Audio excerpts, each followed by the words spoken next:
So, talking about shaking baby syndrome, we are saying it's a severe form of abusive head trauma caused by violently shaking an infant or young child. All right. So, when you pick up a child, shake the child violently. So the word is violently or abusively.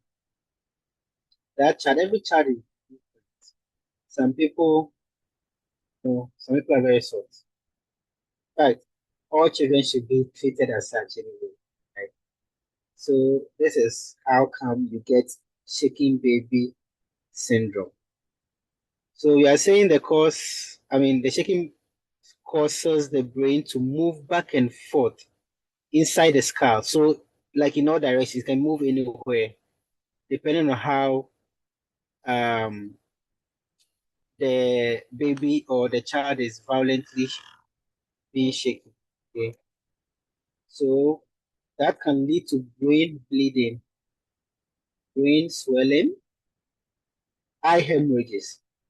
One common thing you can see, when there are eye hemorrhages, you can see from the outside. So most of the times when you get questions on shaking baby syndrome, you are likely to see something like eye hemorrhages. Okay, even if they don't mention the word eye hemorrhages, they'll be like streaks of maybe blood or redness on the child's eye, something like that.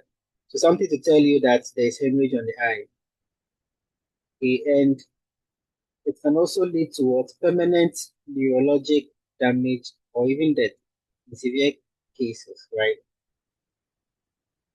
And risk factors why infants are predisposed to this shaking baby syndrome is that they have weak neck muscles, all right, and they have large and heavy head. You look at their head circumference and their chest circumference and all of those things very soon. Okay, so they have when they are infants between zero and 1, they have larger head than their body, right? And it's heavy for them. Okay, so it gets better as they grow, and they have fragile brain tissue. The brain moves easily within the skull during shaking, unlike adults where you have everything already grown and well situated in the skull. For infants, they are different. So what happens during the shaking? The brain moves back and forth inside the skull. Blood vessels can tear, brain can swell, ICP will occur, like increased ICP, okay? Hemorrhages, like we said. And some of the three signs, like I was saying, retinal, most of the time, should you get questions on this shaking baby syndrome, likely to see retinal hemorrhage, don't forget, okay? This one, you will see, okay, so this one, retinal hemorrhage, unless you use devices to detect, but when severe, sometimes you can see, but that is what's there. And it can lead to encephalopathy. Okay.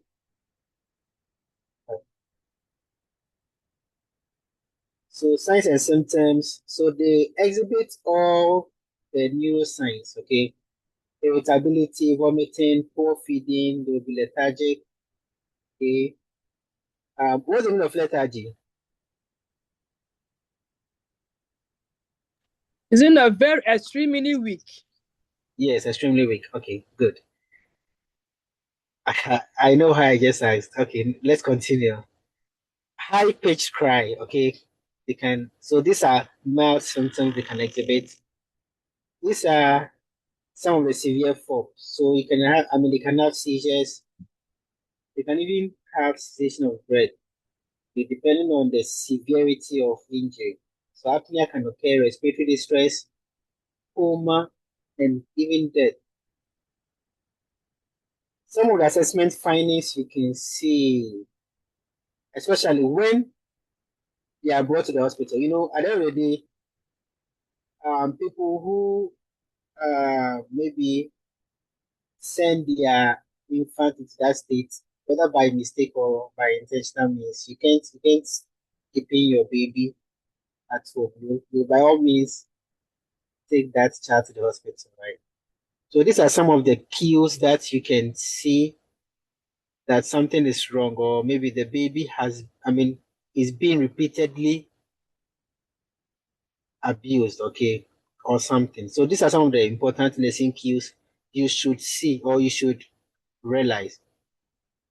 When they give you a history that is inconsistent with the injury that the child is preventing, okay, so that is, let me give you, I know this will not be a suitable one, but I'm just giving you something that you can really understand. Let's say, um, a 4 month old baby, and let's say a 4 month old baby who has had this SB, okay, that's shaking baby syndrome. A caregiver or a parent takes this baby to the hospital, then the the caregiver will be like, the baby was sitting in a chair, or maybe the baby was on a table or something, like, in the first place, like, how can the baby even get on top of a table in the first place, or in a chair? Okay, like, whatever thing that the caregiver says, you can find a flaw in it. You can see something inconsistent. So that is how come you can, let me say, you can catch them, right? Then when there is delayed medical care, okay, so when the caregiver delays in seeking for medical help, then multiple injuries in different healing stages. This is a sign of abuse, even not even for only SBS, but for other let's say child abuse, generally child abuse. Okay? When you see them, when you see babies or children coming to the hospital with multiple injuries in different healing stages, means that child is being abused. And these are reportable issues. If you are a nurse and you see this, you don't report, you are part of the crime. So they are part of the reportable. I mean, can't say you can report. Part of it, you have to report. It's mandatory.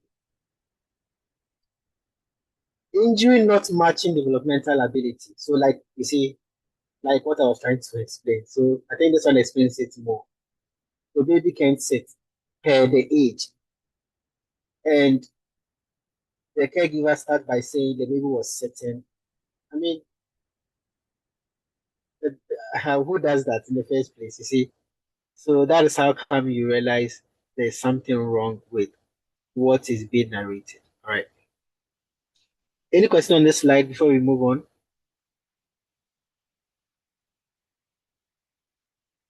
Okay.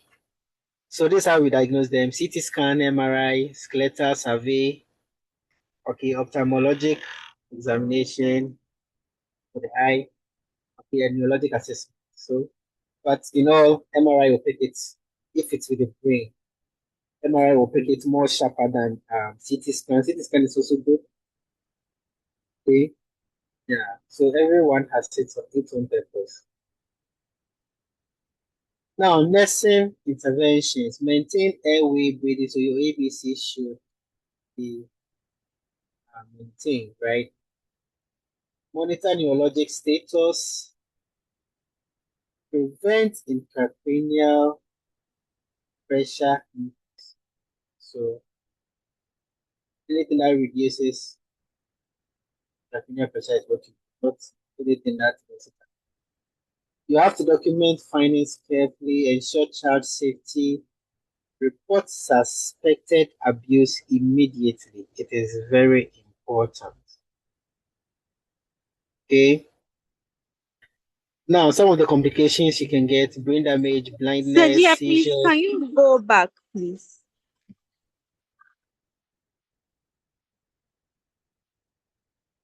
Do you have a question here? It's fine, thank you. What are you doing? I capture my slides. Okay. So, possible complications. Okay. We've talked about this. And yes, it can lead to developmental delays. Okay. Very important. Take note of this. And so parent or caregiver teachings: never shake a baby. Okay. Play with them gently. Never shake a baby. Place infant safely in a crib if frustrated. So that's some I know some people can do themselves, and especially when the tantrums are coming. They don't care where they hit their head and all. So place infant safely in a crib if frustrated. Right? Seek support when overwhelmed. Sometimes some of them can overwhelm you, the caregiver or the parent. If you think you need support, seek for help. Okay. Yeah, maybe counseling or something or groups just to help you cope. All right. At the end of the day, you must take care of your baby. No one will take care of your baby for you, but you get the help that you need and the strength to do that, right? So teach coping strategies for crying infants. All right. Any question here? These are not any new thing to us, so that's why I'm trying to run faster. So at least take away home things over here. When you get a story and it's like there's retinal hemorrhage and seizures, suspect shaken baby syndrome. Mandatory reporting is required. Ensure immediate child protection. Safety is the main key. Okay. Then assess for additional injuries so that you will know. Maybe there could be different injuries in at different healing stages. SVS is abusive head trauma. Causes severe neurologic injury. Some of them they are difficult to recover. Infants are highly vulnerable. So handle care. Early recognition saves life. Then prevention education is essential. No, it's always good to prevent the injury than to cure. Okay. Yeah. So the assignments I gave you. Now let us look at the difference between shaking baby syndrome and co counter coup or co counter. I don't know how you, but that is the word. Okay. Now, so with the sorry, with the shaking baby syndrome, they're saying it's a brain injury from violent shaking of an infant. This one is a brain injury from hair striking an object or striking the head. So let me explain this one to you. So this one can be like diffused all around. Okay, you shake the baby, the brain can shake in all direction. But with cool country cool or Kukantaku, right? However I pronounce it, take it like that. Let's see if this is the skull. Oh, yeah. Let's make the skull round. It's not round anyway. And this is the brain. Okay. So let's say when the strike hits here, okay, let's say when the strike is coming here, the the brain hits one side, okay, one side. Then after hitting here, then it gets and like goes back to hit the opposite side. That's how cool counter cool injury occurs. Okay, so it's like from where the impact is, I think here before here, but whichever it is within the same opposite sides. So it goes here, hit the skull, then come back to hit the opposite side. Okay, so if let's say the injury was here, it hit here, the brain shakes, hit one edge, then hit the direct opposite side. So that's how the co occurs. Okay, so it's caused by direct blunt head injury. This one is like it happens by, I mean, acceleration and deceleration from shaking the baby, right? Then typically this one is among uh, younger ones, okay, and infants. But this one can occur. So even in infants, you can have co-country or co-counter happening, and you can also have SBS, like shaking baby syndrome also. Okay. So you can have, I'm not saying you can have both of them happen, but you can have either of them. So it doesn't mean infant cannot get co-counter cooling. All right. So this one doesn't always involve head impacts, right? But with co-counter it involves impact. Something has to strike the head, okay? So whether from accident or for maybe an external trauma. Okay, so let me try and clean the board. So you're saying brain hits one side, then rebounds to the opposite side. So like what I was trying to explain. Over here, the brain moves within a scale during shaking, so it can move to any direction. This one, it's within the opposite direction, like hit one and the opposite side. It's all right. And I think other things that you can see, you can go through all of them, but if you have any question, you can ask.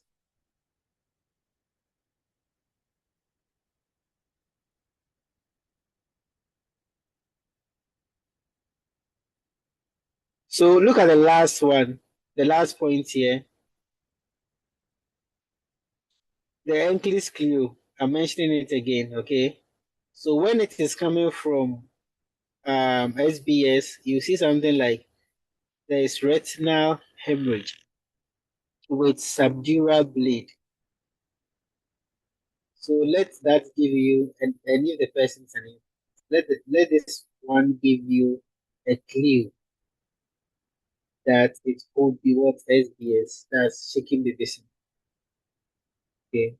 If the scenario doesn't point out that there was a direct blunt trauma or something, the child was hit by something on the head or something, please. And if let's say they give you a history and within the history you find out that there is some kind of abuse and all these things happening, straight away shaking the vision. Any question? If not, we carry on.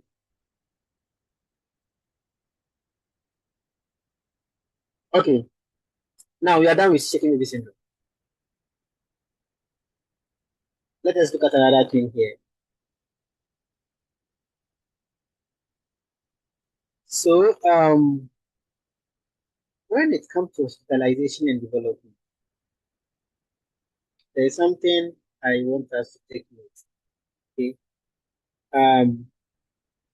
age groups among children and how they deal with um, hospitalization in terms of anxiety, stress, depression, and all of those things, right? We are saying that the care that you give, look at this point, the care that you give must be developmentally appropriate. So that is what we're going to look at. The care that is provided should be developmentally appropriate. So how you care for, I know healthcare in certain parts of the world is different from healthcare in the US. I mean, European countries and Canada, right? Yeah. I don't know about Asia. From reports, okay, from reports, what I mean from our people, I mean from you yourselves, right?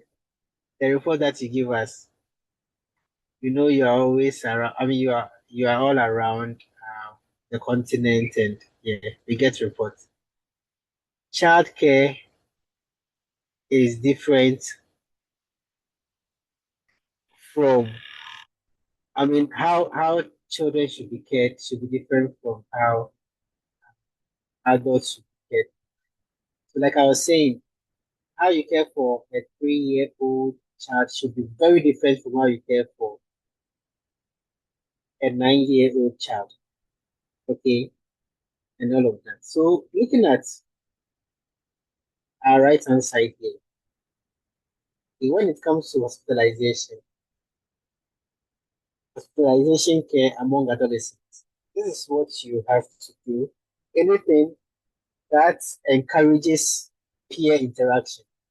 So you can give in a question. I think sometimes it's difficult to bring questions up there right away, but I just try to draw your attention to certain areas so that you will not learn it as if you are learning just something like social studies, right? So that you can connect because some of those questions, the answers will be staring at you, and you'll be like, "What is the answer?" Like meanwhile but how it will be framed, yeah, it's going to let you wrap your brains really hard before you be able to spot it. So anything, let's say when they are there and they are in the hospital and you get a question saying that maybe an 8-year-old boy or girl or maybe 9-year-old is being hospitalized, how can you maybe or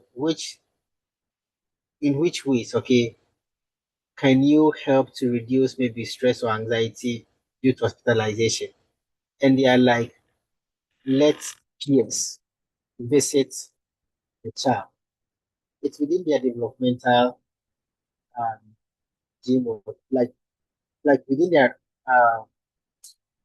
it's within their developmental cycle. Okay, so that could be a right answer. And within those, I mean, within the same question, among different options with the right answer, can be given very close answers to. Okay, but in different developmental stages. So you will have to figure out that for a 9-year-old or 8-year-old, please, uh, they like to play, and they kind of even sometimes they play strategy, right? Like trying to do assignments and when bringing an assignment to the child at the hospital for them to work it out together and all of that. Maybe we shall see an example, like a precise example right ahead. Okay, so involve adolescents in planning of care. Yeah, you have to tell them, let them know what's going on. It makes them relax and they participate. Okay. They make things more easier for you. And you have to discuss, fish out their fears and try to explain to them, feel their emotions and let them know what they have to know. And you have to promote independence and privacy as much as possible. Some of them, it doesn't matter how younger they are, especially if they're adolescent. Or it doesn't matter how, over here you can have RNs. Some RNs are 60 years old, they are working. Some RNs are 59 years, they are working bedside. I mean, like it's like boot for boot. They are working hard. Okay, that's how it is. Those of you already in the US and Canada, I think you can relate. I don't know much about UK. UK people you can compare, right? So people like that are working. So it doesn't matter whether you seem like a grandmother or a mother to the child.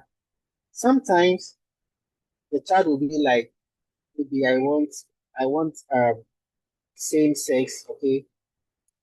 Maybe I want same sex. I don't want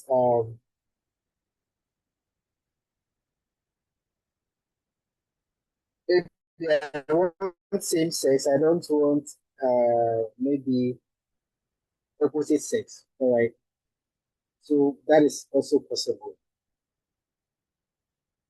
Then yeah, I think that's all for this slide. Is there any question that you would want to ask? Any question?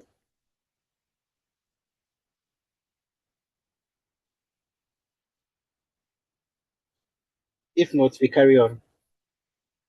Okay, so to continue with adolescents, we are saying avoid strict schedules. Okay, avoid strict schedules. Ask preference for parental presence. Sometimes you would want to fish an information from them. They will not tell you if their parents are there. Okay, they will not tell you if their parents are there. So just to let you know. All right, respect privacy needs. Okay, respect privacy needs. Jane, Sir Jane, you have a question? Yes, please, I do. But I want to ask a question in relation to the parental presence and then discussion of their fears and anxiety. Um, just in case you get a child telling you, I prefer same-sex relationship and all those stuff. At what age are you supposed to involve their mom in their decision-taking process? And then at what age do you give them the freedom to do what they want?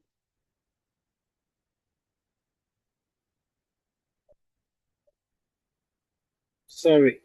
So let's say you want to perform a procedure. This adolescent is a minor. You have to seek consent from the parent. Okay. Otherwise, you can't go ahead with it.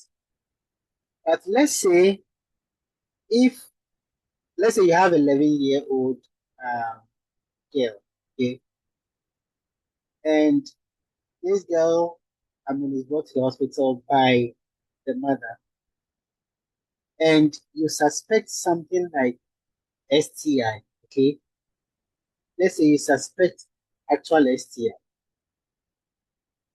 and you want to find out. Do you think the child is going to tell you the truth in front of the mother? Oh. You see, that is one instance, okay? So you will have to maybe, if there's a way to be with the child alone, the child can open up, okay? The child can open up, then it will even help to diagnose well and treat well. If the mother or the guardian is there, some will try to hide that information. And it's possible over here. I mean, you can have young, very, very young people getting infections. STS everywhere. So that is one instance. Well, yeah. I hope you For understand. instance, I understand the example you gave, but for instance, you speak to an adolescent and he confides in you and tells you that, oh, I have a boyfriend who's about 25 years. Do they consider that as rape, just as it is considered in other parts of the world? So you're having an affair with a minor? And then the second one is about sexuality and the kind of relationship they would like to build. If the child confides in you and tells you that I want to be gay, are you supposed to involve the mother or how are you supposed to handle it? You let the child choose whatever they want or what? Thank you. Okay. Okay, one. So the child is a minor. You, the healthcare provider, your business is not with the boyfriend, whether the boyfriend. But when it depends. Okay, let me give you some instances. Let's say if the girl comes and the girl tells you maybe it's my uncle. My uncle has been sleeping with me. Okay, and please promise me you will not tell my mother. Or maybe my father has been sleeping with me. Promise me you will not tell my mother. For these things on the necklace, do you have to promise or you don't have to promise? This I'm throwing it to all of us. What do we think about it? Can we promise on this case? No. How old is the child? No. Yes. You see, so you tell the child point blank that you can't make these promises, right?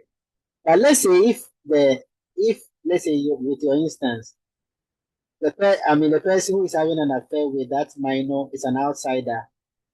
It is not your business as you the healthcare, as the healthcare provider, to go and find that man or that boy and arrest him or and report him. Okay, that is not your business anyway.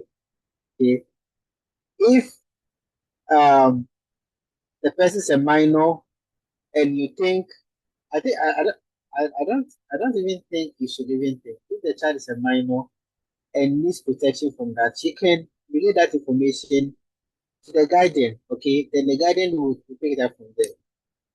Okay, so if let's say it's the caregiver who is having that affair, okay, that's weird affair with the minor, that one you already have uh you already have the the, you just report to every hospital has protocol. You report to the security or I mean to those people involved, then they will pick it up from there. You have done your part as a healthcare provider or as a nurse, you've done your part. The rest, the security agencies will take care of it. Okay, there are processes, and these things are laws. So yours is just to protect, to report. All right. So yeah, so those are some of the things. Okay. But yeah, Yeah. so if I get you right, if any child who is not up to the age they state may consider an adult comes in and then talks about abuse or any sexual involvement or So STIs, so and the person sorry, I'm not cutting you short. Start again. I did not get the first part of what you said.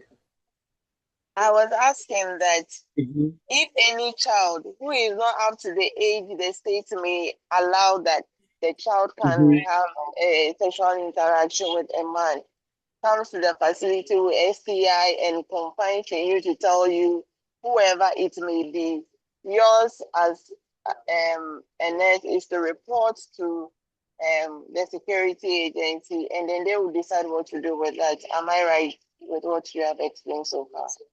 Okay, so it's different. Let me say this to you. This everybody should take note of this. Before you accept to treat a minor, okay, generally, listen to my words well. Generally, before you accept to treat a minor, it should be with parental consent. Okay. There are exceptions, however. Listen to some of the exceptions. When a child, let's say a minor, let me still mention 11-year old. Let's say 11-year-old, STIs can be anyone, okay? But most of the times, females are more vulnerable. 11-year-old girl come to the hospital alone with STI, according to NCLES, or maybe not according to NCLES. That is what they can be treated without parental consent. Who has seen it somewhere before? STI, they can be treated without parental consent. Omi, have you seen it somewhere before? Yeah, Ben? yeah. Much Yeah, I Yes. saw it. Yeah. So you much see, of they can be minor. treated without. Yeah, and people who are we have. So even if the person is even a minor and the person is married, the person can do things without parental consent. So the person is considered adult in this case. That is if a minor is married, legally married. Okay. That one is like, it's like an all adult, even though the child, I mean, the person is a minor, but an all adult because the person can do anything. Okay. But for the STI, Please, like let's at say what 11-year age limit? old, At for what which age one? limit for A minor a is child someone to who be is less considered than 18. Emancipated 18? mind. So even at Yeah. 9, Yes, even 9. You can have some 9-year old. I mean, I think the history is the 9-year old girl becoming pregnant. wow. Yeah, I think at younger age, the first one I saw some years back was 11 years. But I think when you even search right now, you'll see there has been a 9-year-old girl Yeah, who has the reproductive age now is 9. So it's 9, yeah. So that's why I'm mentioning the 9 and the 10 and the 11. Some people can, they can menstruate faster. I mean, at earlier age rather. Okay, so it is possible. Not everyone though. Some people are different. Yeah. So when they come with STIs, no consent. But when they come, let's say when they come with let's say inflamed appendix, and let's say the condition will require surgery or something, you will have to seek a parental consent or a guardian consent. You can't just go ahead. So you see, for this 11-year-old girl I'm talking about, you see, there are two instances. When they walk to the hospital and they want to treat STI, they can treat it without consent. Okay. But when they are coming with a different condition, let's say inflamed appendix, and they need appendectomy, can't go ahead and, even though it's emergency. Well, we have emergency situations. That one it's cut across board, whether you are adult or you are, yeah, those are different. But when you walk to the hospital, like a walk-in procedure, I mean, or let's say if you want a walk-in treatment without parental consent, you can go ahead. I hope we are taking note of the differences, right? And if a child is having an abusive parent or drug users and all of those things, I mean, that child can be emancipated by law, be alone, be free, okay? And with that document, the child can behave like an adult, can go ahead and do everything like an adult, which is permitted by law. So that's also one way you can have a minor becoming an adult, right? Any question, any clarification from someone? Okay, then I think we can continue.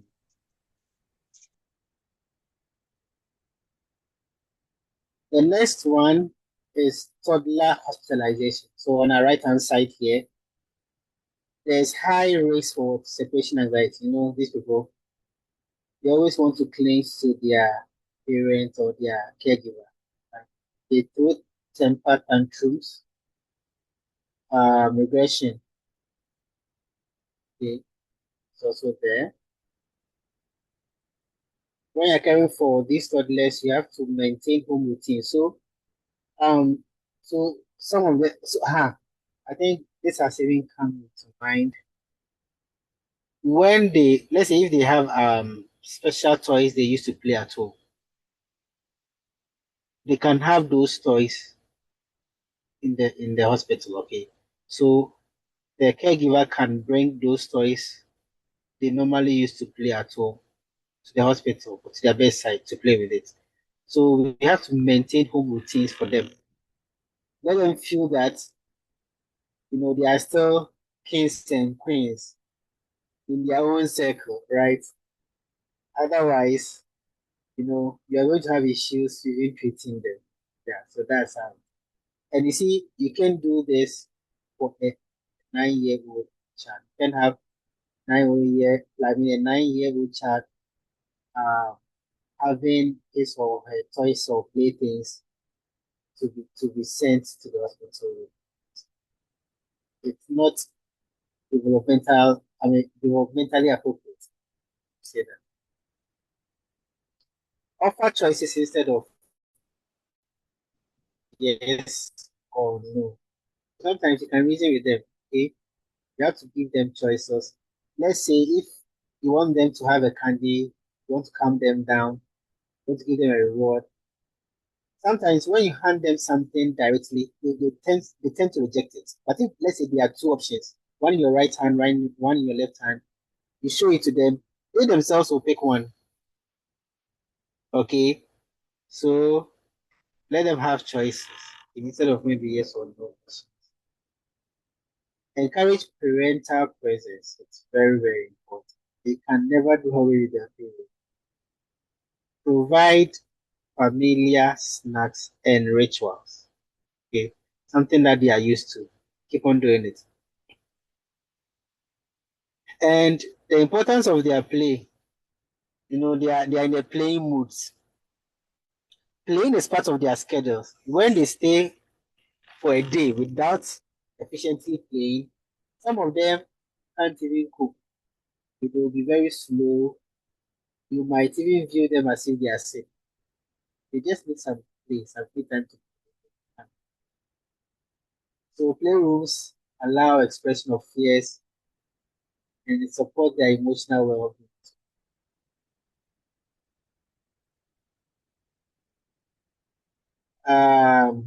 Then we have infant separation anxiety. We are saying it begins around 6 months, okay, and it increases during hospitalization. So this one to you, follow home schedules, how to reduce it. Follow home schedules, provide favorite toy or pacifier. The one that they are very glued to, okay, what they are glued to, give it to them. Encourage caregivers' presence. Reduce environmental stimulation. If you have any question here, you can ask. Before we move on to the next thing. Any question here? Please, can you elaborate on the last one? Reduce environmental stimulation. Okay, reduce environmental stimulation. Who can help? Environmental stimulation. It also mean anything that distracts them. But who can give maybe some nice example to explain that? But yeah, Yes, sister. like for my understanding, like the place should be quiet, no noise, noise-free Okay. environment, noise-free environment. Okay. That's for my understanding. Okay. Mm-hmm. So, any other? Okay, so that is it. Frank, you want to talk? Okay. It's a question. It's a clarification I want Okay. on something. I want to ask during hospitalization when infants or maybe yes or toddlers or maybe even to their preschool age when they are prescribed with medications that are bitter, is it advisable to mix with sweet something sweet to give them, or there's another way of going about it? Yeah, so okay, I think everybody here knows malaria, right? Who doesn't know malaria? Okay. So you know that I want to give you an example. You know that every kind of malaria drug is very, very, very bitter. I hope you're all aware. Who has tasted malaria drug or syrup for kids before? Is it sweet or it's bitter? It's Very not all bitter. that sweet and it's not all that bitter, but the scent. Yeah, but I It's mean having some comparing it scent. to adults. Okay. Look at Okay. look But at yeah, it's not a acetaminophen. soup. You see, look at acetaminophen, okay, and look at, lots of other drugs. For case, if it's not sweet, they will never take it. And please, I realize something.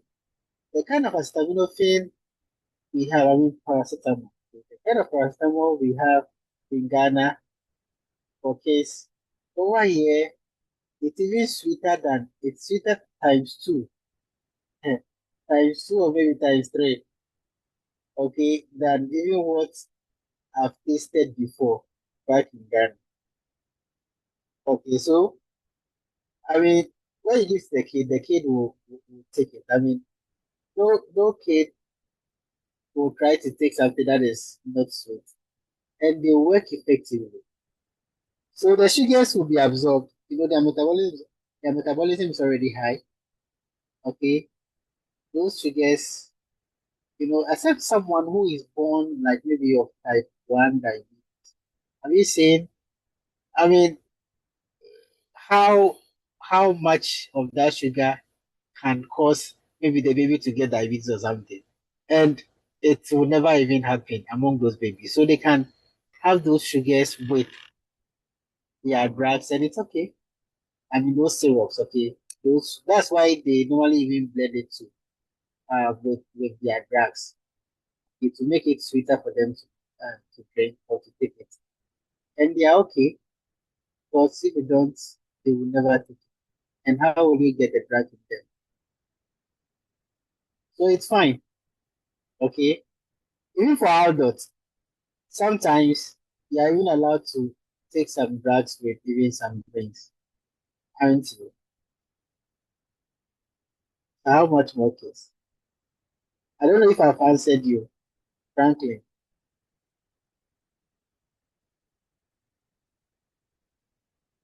Any other question? Please, I have a follow-up. Okay. Won't it lead to a situation whereby when the baby or the patient is used to the sweet medication, you give Mm-hmm. a bitter one, they will not take, and it will lead to mistrust or something like that? No, that is a developmental. Like So better. it's a developmental stage. Okay, as they grow, their medications are different, right? And when comparing, let's say, a 1 year old baby, from how a 1 year old baby will take a drug is different from how a 3 year old or maybe a 4 year old take a drug. So it's not like it's going to stay forever. We all change. There was a time you, there was a time you used to work outside, right? Now you care. So you work in the workhouse, right? And there was a time you were taking, you and I, you were taking paracetamol, like the syrup one. Of course, we were taking it. But now, would you even decide to even take, or you think you never took paracetamol syrup, right? You took it. But can you even remember when you last took some? Unless maybe you were giving it to your child and you tasted it. Do you remember when you were a kid, when you were taking paracetamol syrup? One thing, you remember?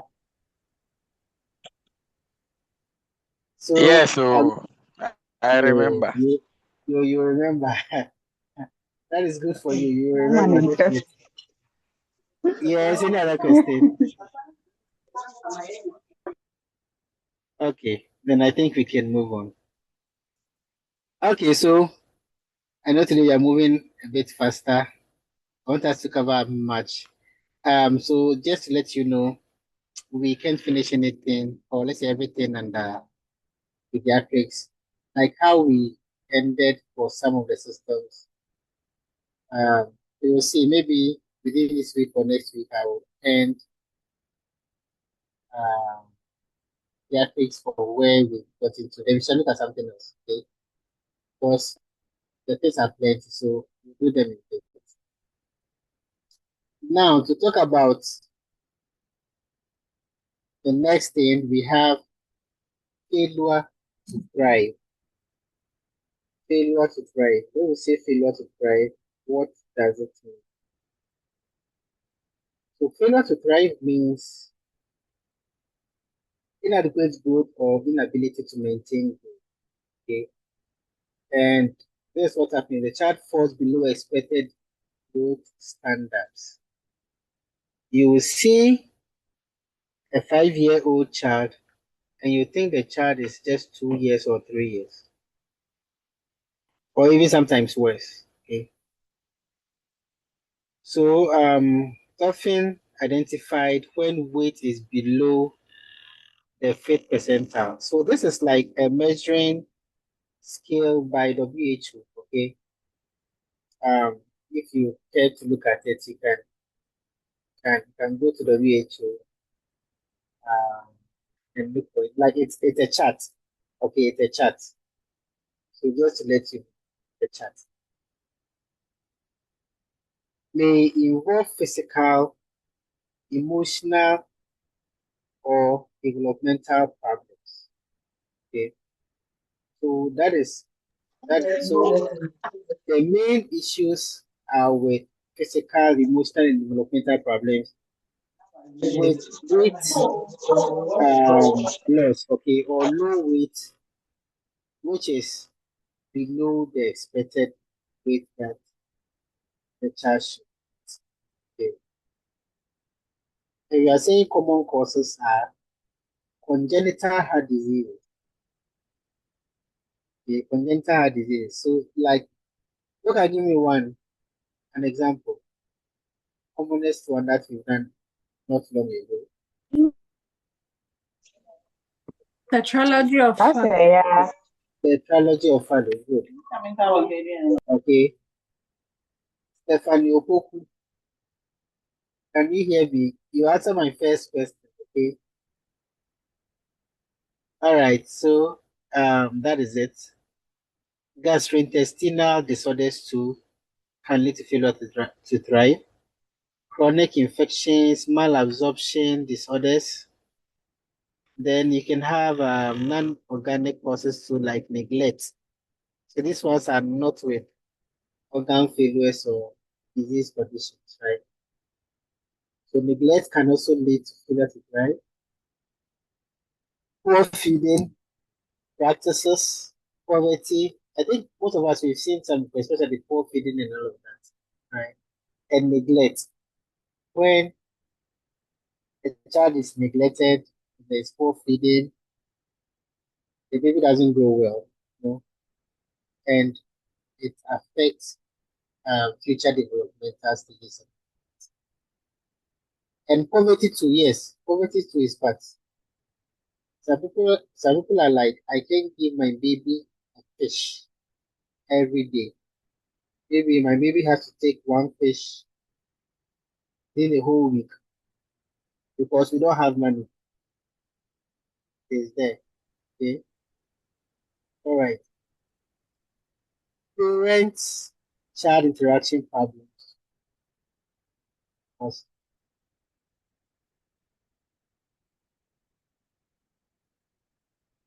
So these are the signs and symptoms you might see. Poor weight gain, delayed growth, developmental delay, irritability, lack of subcutaneous fat, because they will burn all their fat to produce energy. Okay. Poor feeding, delayed milestones. All right. So with the assessment, we have to measure their height and weight a bit. Okay. Then we have to evaluate their growth. Okay. You have to evaluate their growth with growth charts. Dietary history has to be taken. Feeding behavior observation. We also have to observe whether they have maybe some awkward feeding behavior, right? You know, of bulimia or um, nervosa, right? Sorry, bulimia nervosa or anorexia nervosa, any of them. Okay, it could be that the baby has. Then parent-child interaction assessment, developmental screening, so they are all part.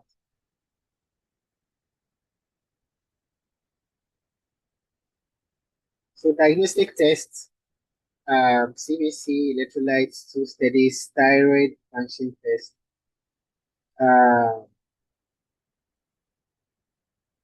How do you think thyroid function test can help us?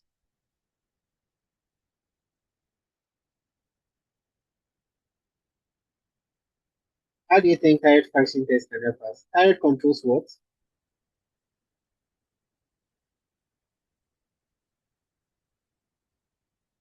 Metabolism. What's the function of thyroid? Growth It helps with metabolism. and development. Yeah, so Metabolism. it helps in metabolism. Okay. And metabolism. Yes, thyroid helps in metabolism. So if your metabolism is good, you get food being broken down and your body gets the nutrients. It functions properly. If your metabolism is not good, that is if you have issues with your thyroid, can have issues with your metabolism, and that could also lead to pediatric thyroid. So it's possible. Okay. All right. Nutritional assessment and evaluation for chronic illness. So they are all part. Nursing interventions monitor daily weight, provide high calorie diets for nutrition, encourage small. So this point is like it runs through almost everything that has diet in it. Small but frequent meals. Okay? Small but frequent meals. All right. Educate caregivers, then monitor developmental progress. Any question?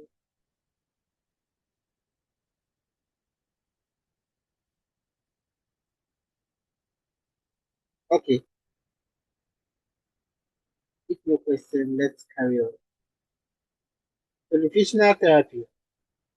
So like I said, high calorie formula or diet, vitamins and mineral supplementation should be given. Scheduled feeding times. Minimize distraction during feeding, intake and output.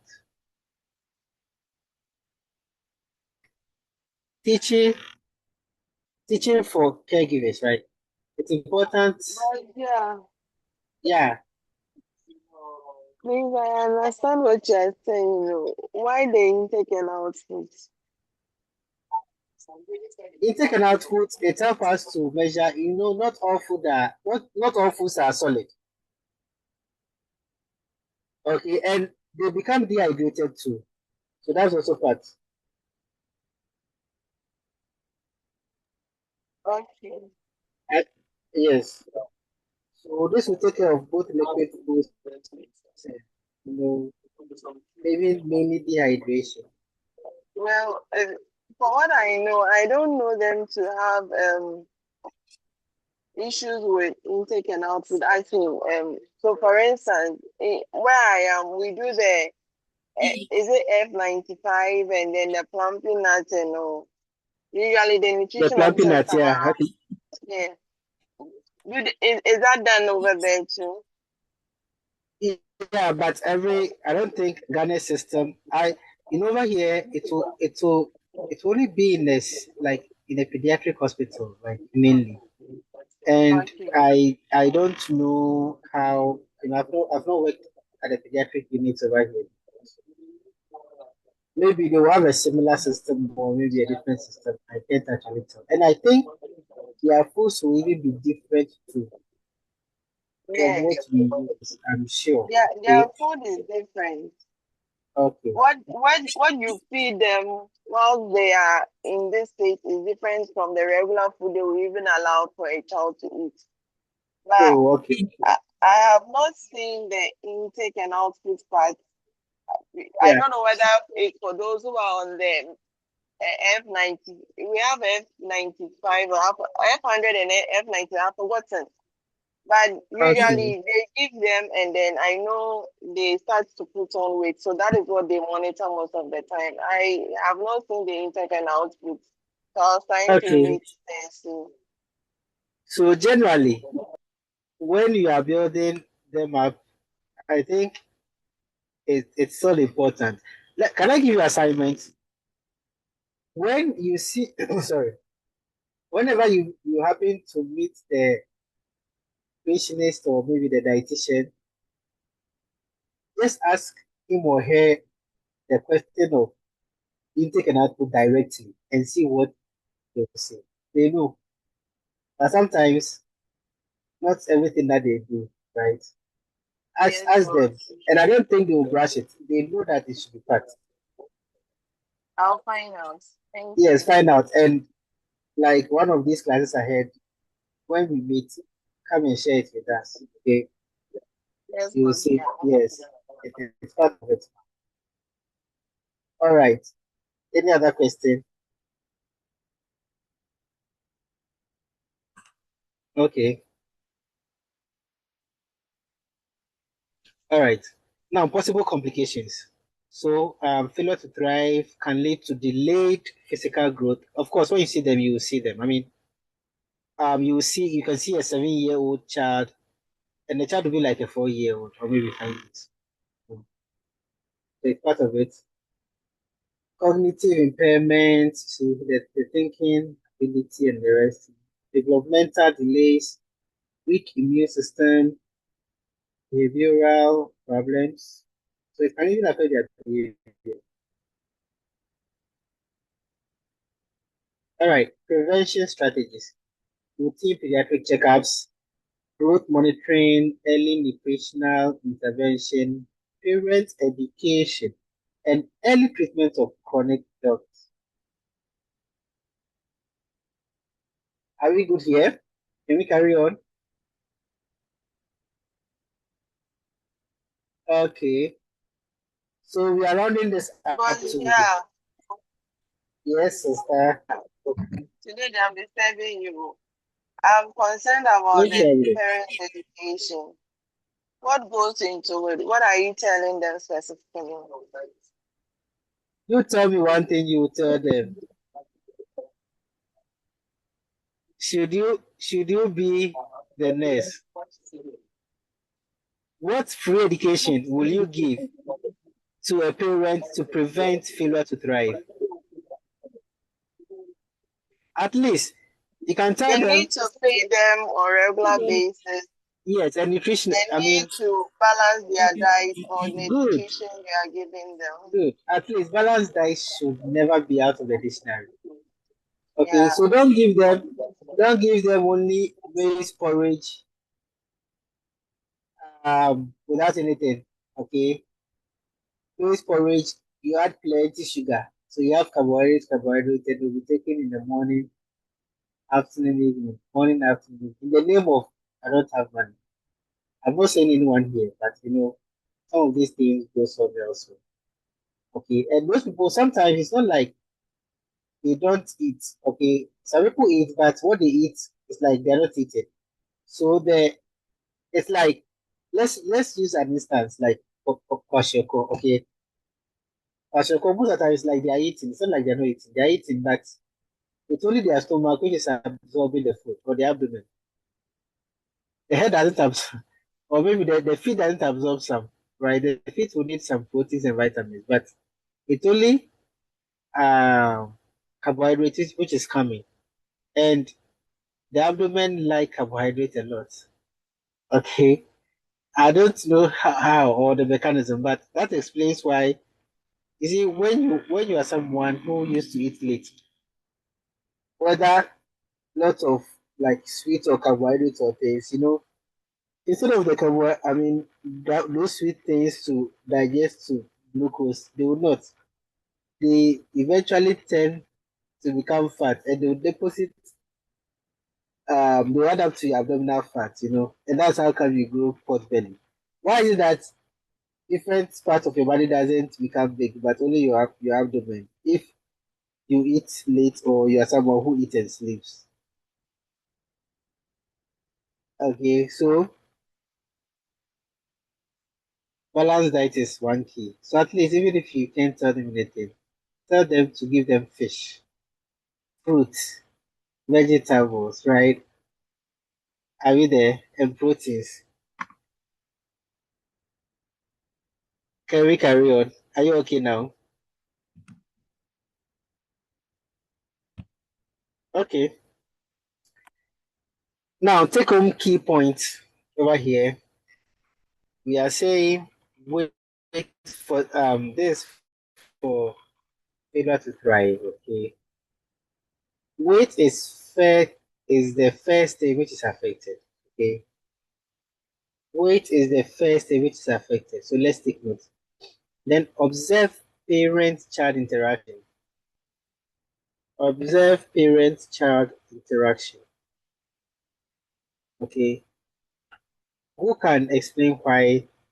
Why? Well, I have a funny explanation to this, but let's see who can give a nice example to this one. Why do you think the option two is fine?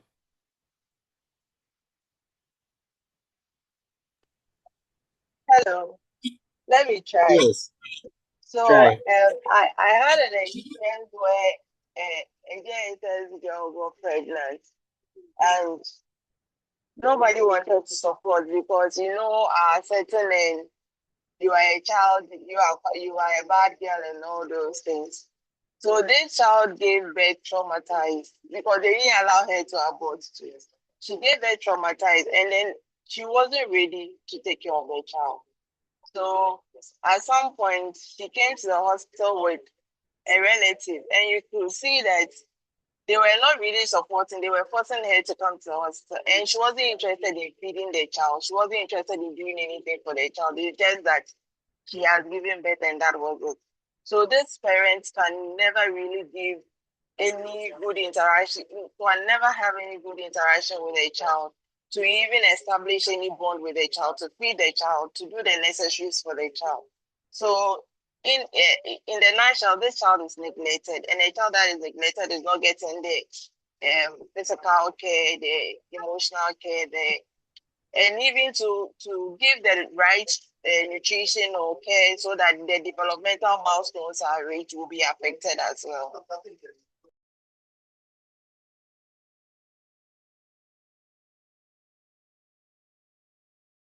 Oh, sorry, I was muted. Wow, I think your example is even better than mine. So yes, that is one perfect example you can give.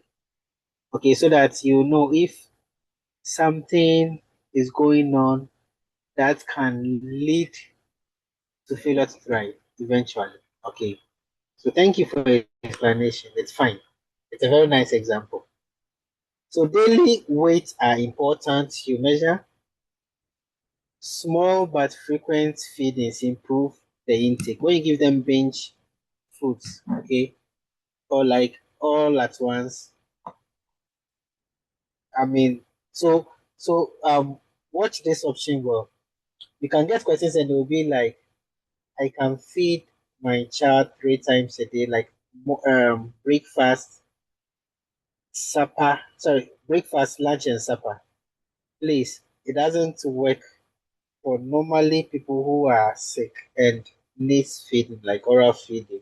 Okay, yes.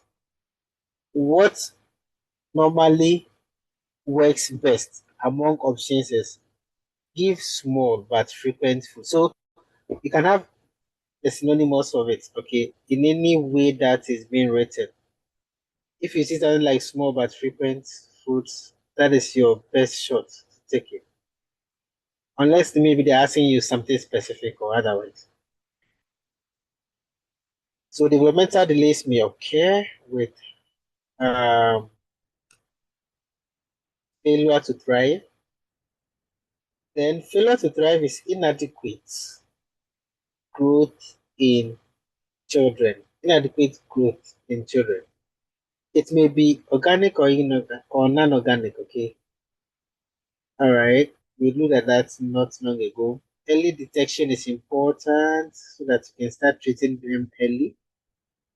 Long-term developmental effects may occur. Any question here? But yeah, I have a question. Okay. Please, I want to find out, is there any time they will use genetics to treat you on this kind of patients? Because there's there are people that are naturally smallish. There are people like that. And it's not about they having failure to try. They are naturally smallish. So is there any time they could trick us in any way so that we are conscious of it? Thank you. Okay.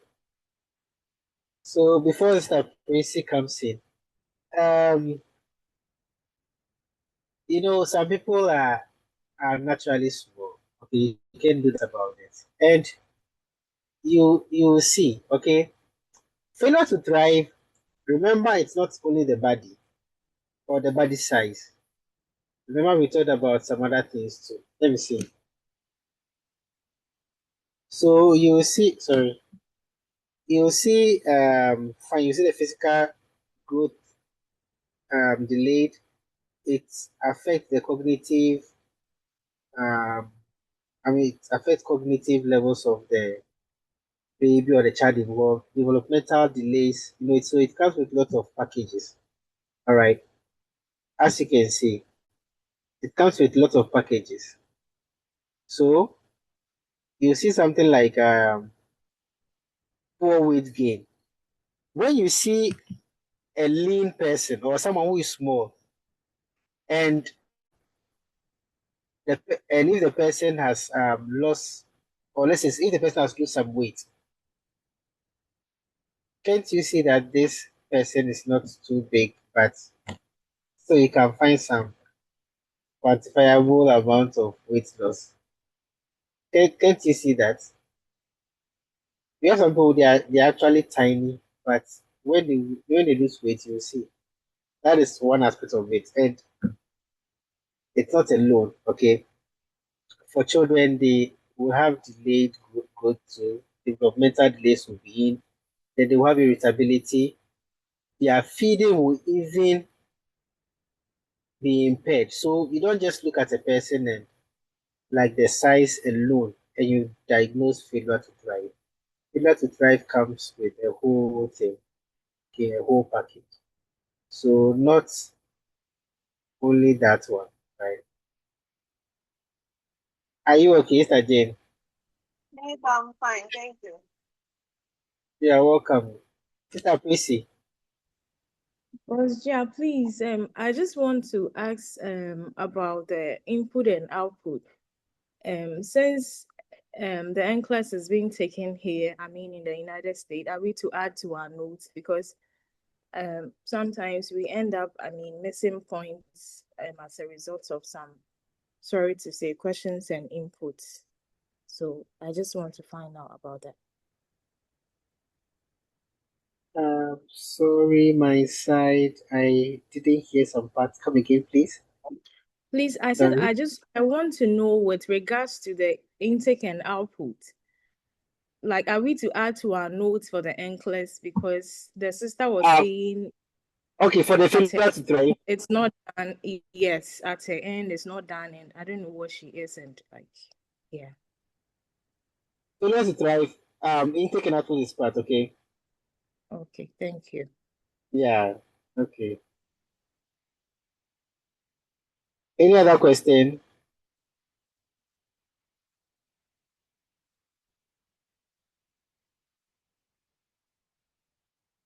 Any other question?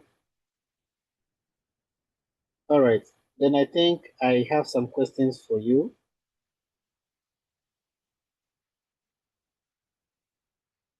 Please, you can put your hand down, okay?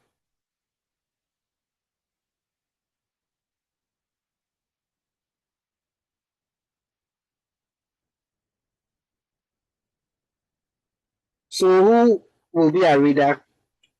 We are testing ourselves on. We feel that shaking baby syndrome, and we feel that failure to thrive, right? And we feel that some developmental delays and those milestones. Anyway, let us test ourselves more. Who wants to be my The reader for next today? suspects child abuse in an infant with possible SBS. What is the next priority action? A. Question the caregiver aggressively. B. Notify child protective services according to policy. C. Wait for physician confirmation. D. Confront the parents immediately. B. The answer is B. B. B. Notify child. Are we sure? yes. Yes, we are sure. Okay. Okay. Anyone who doesn't understand this? Okay. Let's carry on the next one. Which assessment finding is most characteristics of shaking baby syndrome? A. Cyanosis and claving.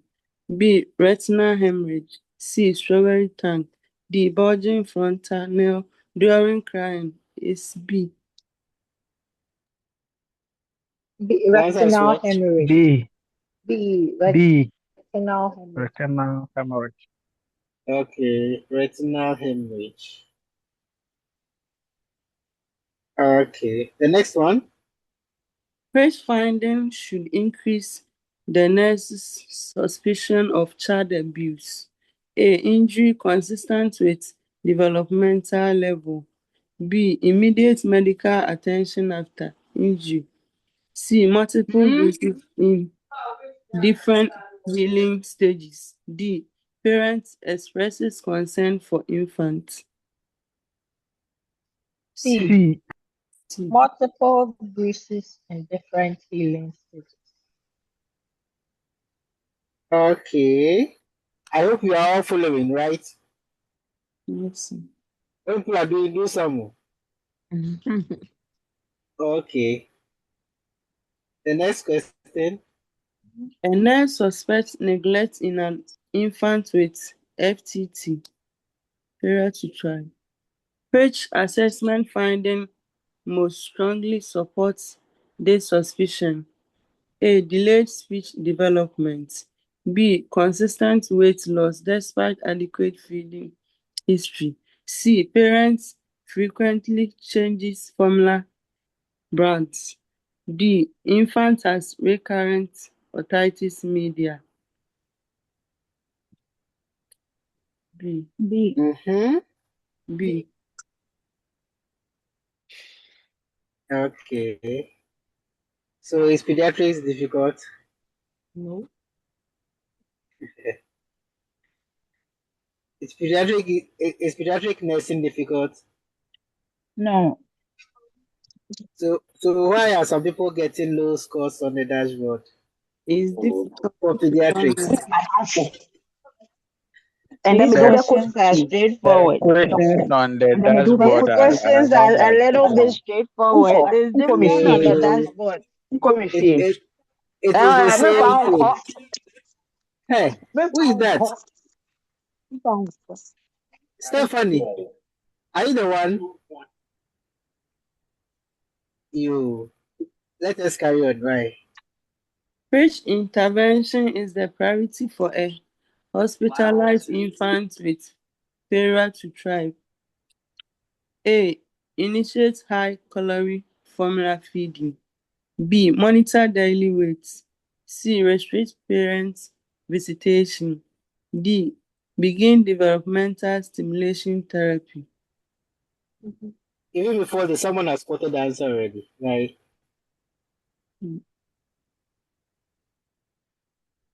What was the answer?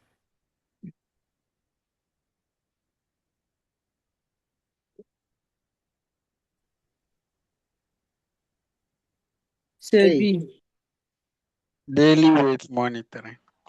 okay, all right. The next one. Which condition is the most common cause of failure to thrive in infants? A. Congenital heart disease. B. Inadequate caloric intake. C. Malabsorption disorders. D. Endocrine dysfunction. Okay. Which one is our correct answer here in this case? Congenital. A. A, which is congenital heart disease. Congenital heart disease. Are you sure?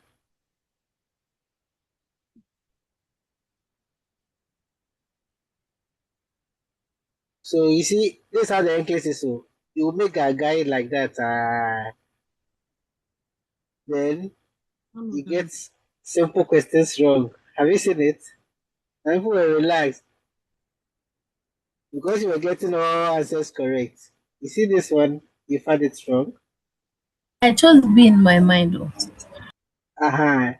Then so you see, those people who will go to the NCLEX and choose correct answers in your mind and choose different answers on your screen, you take your license in your mind back home, right?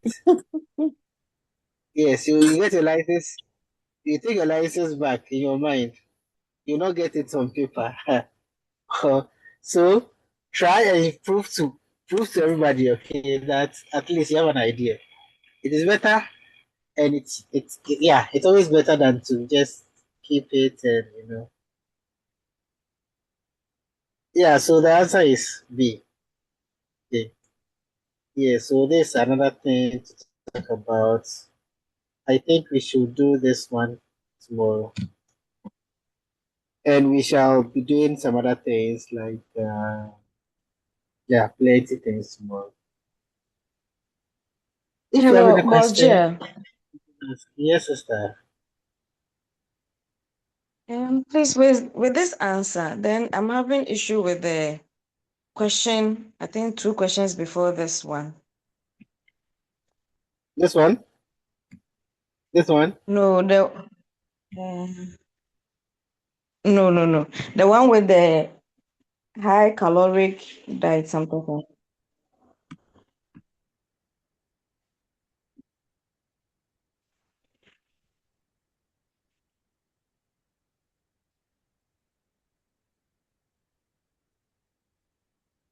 like this one. This one. Which is the priority Yes. for hospitalized infant with failure to thrive? Yes. We chose monitor daily weights. Yes.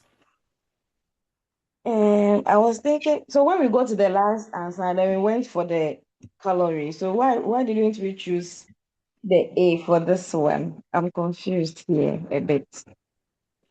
We are we are asking which condition is most common cause? Most common cause. So how many people are born with congenital heart diseases? Very few. You see? And even Yeah. with our sister who was giving us an example, um, among every unit between these two options, which ones sometimes you can even get a whole word with nutritional deficiency. I mean, these failure to thrive things, and they are all from what? Inadequate calorie intake. You not even get one Okay. at a point. You not even get one from a congenital disease issue. Okay, so this one is Mm, more common than the congenital one. Do you understand it? yes, please. Okay. I get it now. I get it now. Okay, Any thank other? you. You're welcome. Boss Oh. Jill. Yes, sister. Okay, so talking about we're talking about feeding syndrome, right? And how we can help prevent that. And we are saying that the fees, when you're restarting feed, you should slow down. You should start from a slower rate, okay, or smaller amount before gradually you step it up. And I'm drawing everybody's attention that refeeding syndrome is not only seen with failure to thrive, as we spoke about yesterday. You can have conditions like anorexia nervosa, you know how it is. Um, Blessed, I'm coming, okay. We can have conditions like serious or chronic alcoholism. Okay, people who have been on prolonged NPO status due to maybe intestinal obstruction or something. Okay, and people with severe weight loss. Okay, and parent, yeah, I think these are some easy ones I can just think about. And saying that mostly in developed worlds or healthcare settings, continuous tube feeding is encouraged compared to bolus feeding, because with bolus feeding you have a lot of complications, so you have the bad sides. Okay, that can happen. Increasing risk for aspiration, and gastric emptying can be slowed, right? Compared to, even though gastric emptying can be slowed also in continuous feeding, but continuous feeding gives time. Let's say if you have a feeding pump with a feed running at, let's say, 10 meals per hour, since for every hour you have 10 meals going in, and the body can easily handle 10 meals within an hour for it to go down before another 10 meals comes in the next hour, or maybe even if it's 20 meals or 30 meals, depending on what has been prescribed. Okay, those ones are easy for the body or for the stomach to handle than maybe every 4 hours you push in, let's say, 250 or 400 meals.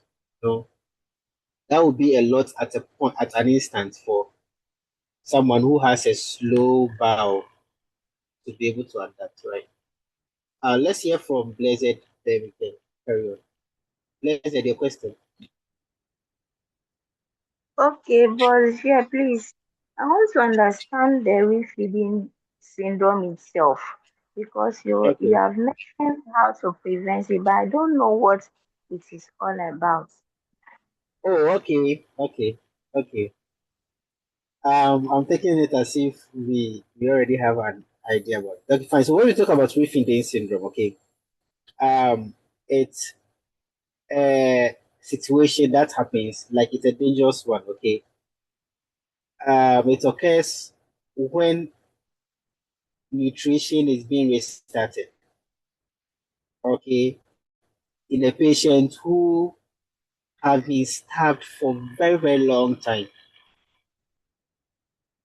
okay.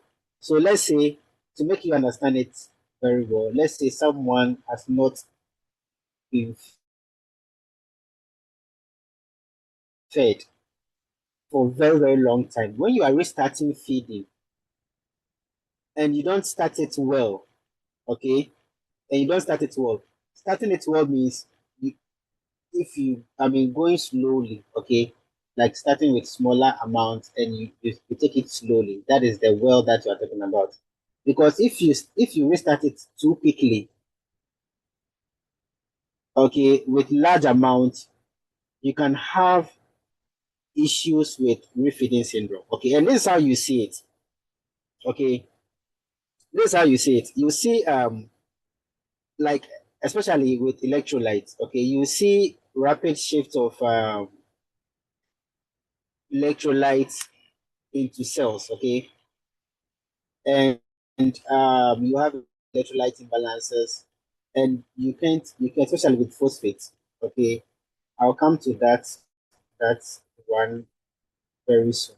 But the main thing that is being asked when it comes to electrolytes, when you are talking about refeeding syndrome, the hallmark is with phosphate. Your phosphate levels are likely to rise. So you see something like so it's likely to go down rather, not to rise. Okay, you have hypophosphatemia. Okay, so the increased clue when it comes to refeeding syndrome, with respect to electrolytes, is hypophosphatemia. Okay, it can cause even respiratory failure, cardiac dysfunction, phosphate levels, electrolytes. You can even have neurologic issues.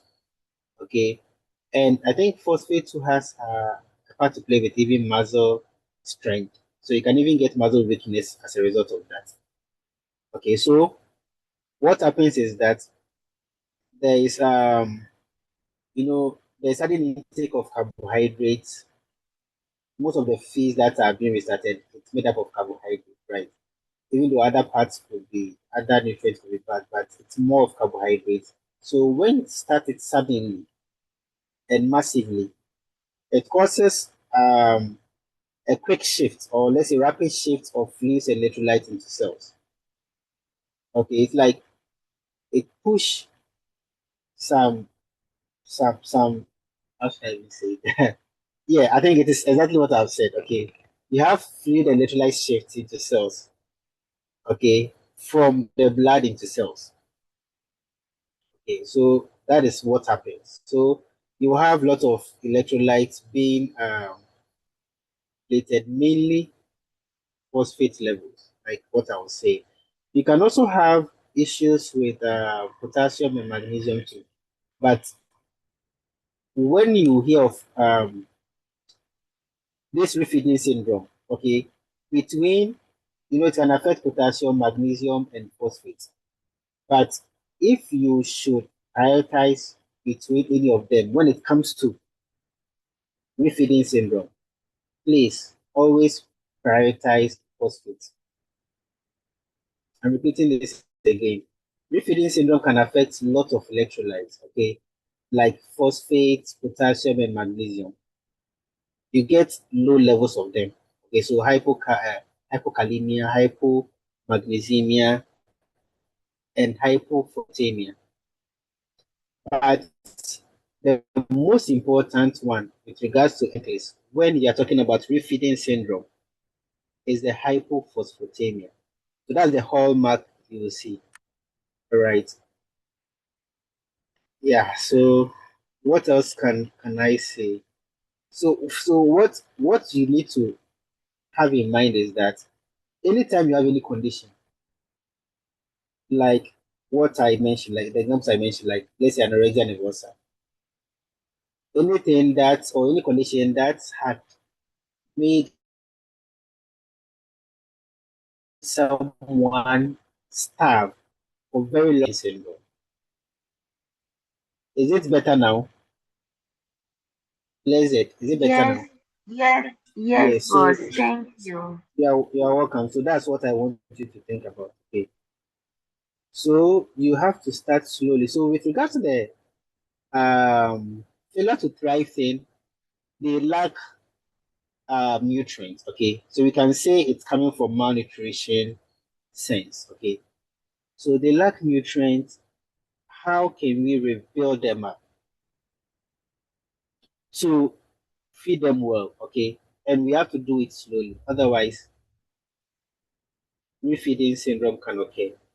And to wrap up everything, I'm drawing your attention to it that you don't have refeeding syndrome only in the treatment of failure to thrive, but you can have it in other conditions. So if you don't see failure to thrive here, you see it somewhere in the nearest future, okay, aligned with issues of anorexia nervosa or chronic alcoholism or any state that had made someone starve for very, very long time or severe weight loss thing, just remember that this thing you're talking about, Pediatric syndrome can also occur. Okay. All right. Any question before we carry on with what you have on our slide?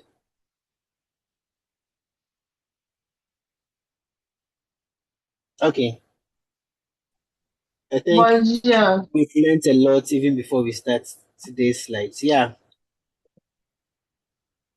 please, I'm just thinking a lot. I want to find out. Does it mean that refeeding syndrome is almost always preceded by dumping syndrome? Yeah. So I wanted to even ask you. Thank you for even drawing my attention. Before we started this class, I asked you. That's why I asked you. I know I was going to talk about this. That's why I asked you about the dumping syndrome. Okay. Um, Remember what I told you at first. Okay. Whenever you see dumping syndrome, that's why I made mention of, like, I was testing you which condition should come into your mind, right? So whenever you hear of dumping syndrome, think of those conditions that we talked about. Okay. Um, the B-road surgeries, gastrectomy, all of that. Okay. Let me see. Do we have, can we connect something between refeeding syndrome and how do you call dumping syndrome? Anything? I'm just still thinking. But yeah, what I realized is that for the refeeding syndrome, it means that this patient has been off, let me say in quotes, good nutrition for a while. And it, if you introduce the feed too quickly, then it's going to cause a rapid shift. They wouldn't be able to digest the food well. And in dumping syndrome, I've not gone far with this journey, but what I read was that when you have when you aspirate abdomen, not gastric content of feed you have already introduced more than 500 mils, it means the patient is not digesting the food well, and I think you should call the ACP or something. So with that, I only thought that it means that for a patient to get into that refeeding syndrome, the patient might be experiencing dumping syndrome as well, because the patient wouldn't be able to. Hello? Oh, okay. Okay. Let me thank you. Okay. Let me say this before Akosia you come in. So, dumping syndrome is the rapid emptying, okay, of stomach content in your small intestine because you have a short Uh, stomach, okay. So you have anything you eat, instead of it to remain in the stomach for some time, it just moves straight or sharply into the intestines, okay. Yeah, but with refeeding syndrome, so I think there's this thing I have to make it clear. So what happens, okay, with the but yeah, electrolytes and the fluid shift? can you please go over, please? I'm sorry. Go over which one? My line went off when I joined. You were trying to explain the question I asked. I'm trying to strike the difference between refeeding syndrome and dumping syndrome. Okay. So what happens with refeeding syndrome is that you have you have electrolyte. We spoke of electrolyte shifts, okay. So what happens is that when you take in, refeeding syndrome is when you're trying to feed after a long starvation. The most of the feed you are going to give contains a lot of carbohydrates, okay. So that, whenever carbohydrates get into the blood, you have insulin surge, okay. You have insulin surge. Insulin is suddenly released to match up the carbohydrates, okay, or the glucose which is present. And when you have a lot of insulin in the system at a particular point in time, like all suddenly, you know what happens to electrolytes. Okay. I know potassium is the easiest one to go down, but in refeeding syndrome, you have magnesium also going down and phosphate also going down. But like I told you, the prime electrolyte of concern in refeeding syndrome is what? Is phosphate. So you have hypophosphatemia. Okay. So you have that one, refeeding syndrome issues concerning, or you have yourself to worry with electrolytes all the more, okay, with refeeding syndrome. But with dumping syndrome, it's normally like you do have these abdominal cramps and diarrhea and those things. It hardly causes electrolyte issues. Okay. And like I was saying, it's because the stomach has been shortened, and whatever thing you eat goes into the intestines directly. Okay. They don't take their time and spend some time in the stomach before they go down. Okay. So that is one thing about it that you can compare. Okay. And with how do you call it? With dumping syndrome, it's I wanted to say something. Yeah, so it occurs with conditions like like what we mentioned, okay, like gastrectomy, those bypass surgeries and those bills, okay. But when it comes to refeeding syndrome, you see it in conditions like severe malnutrition, anorexia nervosa, chronic alcoholism, and all of that. Okay, so that is also one way or how you can see that. Okay, and what else can I say even about this one? Um, Yeah, but yeah, Yeah, yes, you yeah. have something to add up. Yeah. that's what I wanted to say. I wanted to strike the difference because with the Okay. question she asked, refeeding and dumping syndrome, they are all feeding complications, but they are different. And Yeah. as she said earlier, that dumping syndrome deals with surgery, like post-gastric surgery. So if you have a bariatric surgery or a gastrectomy, that is where you have the dumping syndrome. But the refeeding syndrome deals with malnourished or severely starved people or kids with failure to thrive, and then even alcoholism is also part. And also, if you also want to look at the management for even refeeding and dumping syndrome, you can also see another difference. Because with dumping syndrome, when the person eats, the person is advised to eat and then lie down. But when you are managing a child with refeeding, I don't see that in it. So refeeding and dumping syndrome they are feeding complications, but they are not linked in any way. Good. Good. Good. Thank Well, you for yeah. that addition. Yeah. Mhm.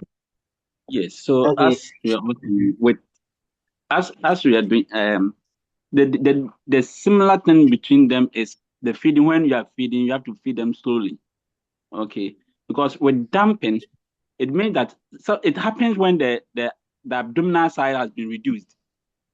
Because anatomically or naturally, when you eat, it goes into the esophagus to the stomach. Okay, where the charming is it churning, right, takes Yeah, place. And Chime.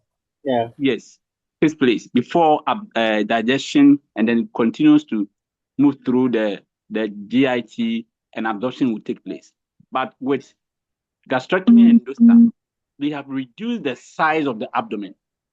So once you eat, or sometimes they will even bypass the abdomen. The abdomen is there somewhere, and they're bypassing it. Okay, so the food or the water that you are eating goes through the esophagus down to the intestine. Okay, it means that chamber which collects food and the churning takes place, that takes time for digestion to take place, it's not going to occur. So once you eat from the mouth straight into the intestine, so the food is very bulky, and this bulky food will try to collect fluids, okay, from surrounding tissues, and then you start running. All right. So dumping is like it dumps straight to the intestine. It dumps straight. So because the size of the abdomen has been reduced, or sometimes they are even bypassing it. But refeeding, you are introducing the feeding again. That's why we call it refeeding. You are refeeding. You are starting feeding again. Okay. And it happens when the patient has been on off of food for a long time. So when you are refeeding, as was just said, because when you are starting nutrition, the insulin will release, okay, because they're thinking that glucose is coming. So insulin release, as we all know, insulin will shift put potassium, those stuff into the cells, and then we have what low levels of what the electrolytes. Okay, but the feeding in terms of management, when you take refeeding, because you are introducing new, like they have been fasting for a long time, you are bringing food again, refeeding. You have to do it slowly. With damping syndrome, the same thing, you do it slowly so that the food wouldn't be moving fast through the GI. Okay, but as we are all saying, it has, in terms of management, when you dig deeper, it has different things in terms of management. All right, that is what I want to add. Thank you.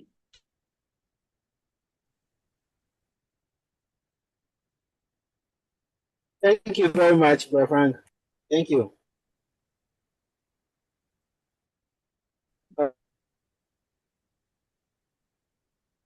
Okay.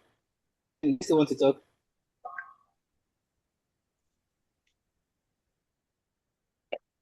Okay, Sarah, let's go. But yeah, please, based on the explanation that Dr. Frank gave, I want to ask those questions. So with children that suffer from SAM, a severe acute minority children, can we say they are also at risk for refugee syndrome? Thank you. I can hardly hear you. But Frank, if you can hear her and you can answer her. I think, yeah, I think I couldn't hear the questions fully, but if you can repeat, please. Or if anyone heard, we can rephrase it and let's see. Please, can you hear me now? Can you hear Yes, me yes. now? Mm-hmm. Please talk. That based on the explanation that you gave, can we say that malnutrition? Okay. And when we are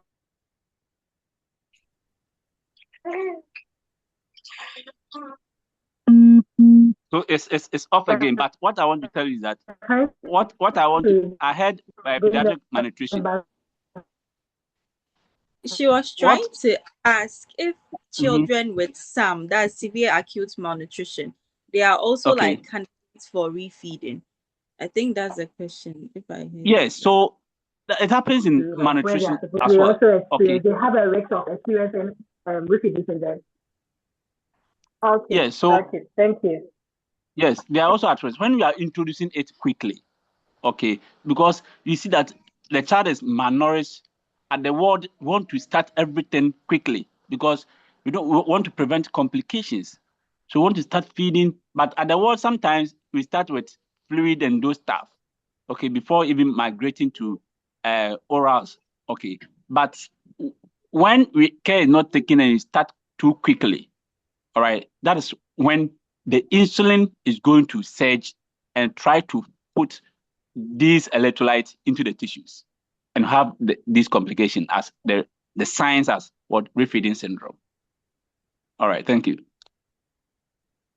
Okay, thank you very much, Frank, and everybody for contributing. Yes, thank you for the time you spent today on refeeding syndrome and dumping syndrome.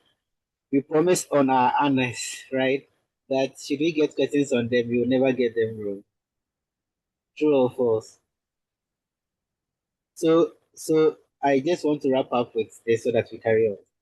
When it comes to the strategies, okay, I mean the nutritional strategy, what you have to do is that, especially if you want to prevent them, okay, with the refeeding syndrome, you have to start feeding slowly, okay. And when it comes to the damping syndrome, like our sister said, even though after eating, you have to lie small, okay?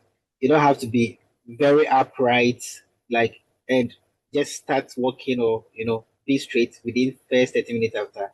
I think it's 30 minutes to 1 hour. Okay. When you remain upright, you are likely to get this refeeding syndrome. Okay.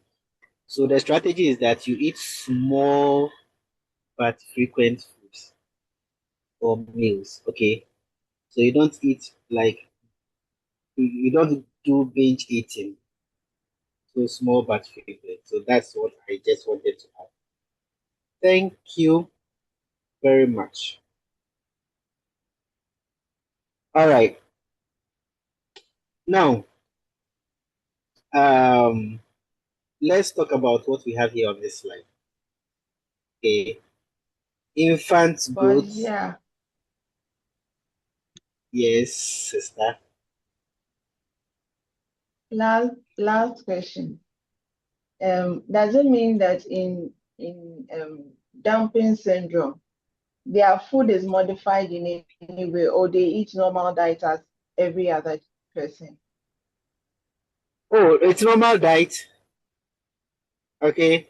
It's normal diet, but especially it's high protein and low you don't have to take simple carbohydrates. Yes, thanks for asking that. Because um that is being pushed faster. Okay.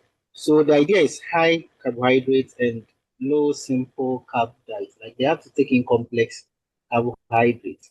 So let me give you an example. Let's say banku. Let me use banku as I don't know if there is someone here, or let me say fufu. Who doesn't know fufu or banku? When you take it, it takes some time for the digestion to occur. Okay, it takes some time for it to break down because it's made up of complex starch. When you take in foods like what simple carb diets can I even mention here? Porridge. Brown, Somebody should give me an example. We brown have lots of rice, brown rice, brown rice. brown rice. I think rice isn't rice too No, complex the carbohydrate, brown right? rice has no starch. The As brown low rice starch. has Okay, no good, starch. good. So Yes. anything that has low starch, like it's made up of more of simple carb diets, you are careful because they easily and they quickly rush into the small intestines and you have issues with the damping syndrome happen. Okay. So high protein, low simple carbohydrate diet, and most importantly, small but frequent meals. Okay, that is very important. All right, are you okay now? Good. Yes, All boss. right, Yeah. let's carry on. So infant growth and development. They are saying growth during the first year is rapid. Okay, and so this is one. I mean, some of the things to also keep as we are doing pediatric nursing, right? So for infants, their weight doubles by 6 months and it triples by the 12th month. I think most mothers over here are already aware of this, right? And birth length increases by 50% during the first year. Okay. So their height they came with during their first day on earth, at least by their first year, you should have the overall height increase by 50%. Okay. Let's look at head and chest circumference. So at birth, their head circumference, okay, when you measure their head and their chest circumference, it is always noted that the head is bigger than the chest, like head bunker, okay, something like that. But by their 12th month, their head and chest circumference become the same, they become equal. Then, as they progress, okay, their chest circumference will now become greater than their head. So you become an adult, like you and I right now. Okay. So That is the difference between the head and chest circumference. I think there are questions out there around it. Weight doubling by the 6th month and tripling by the 12th month.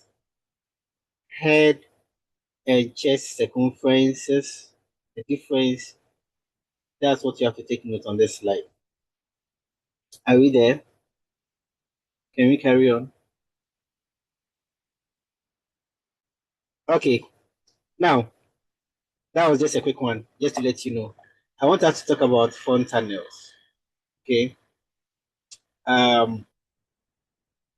What happens? Well, we have 4 types of fontanelles. Okay.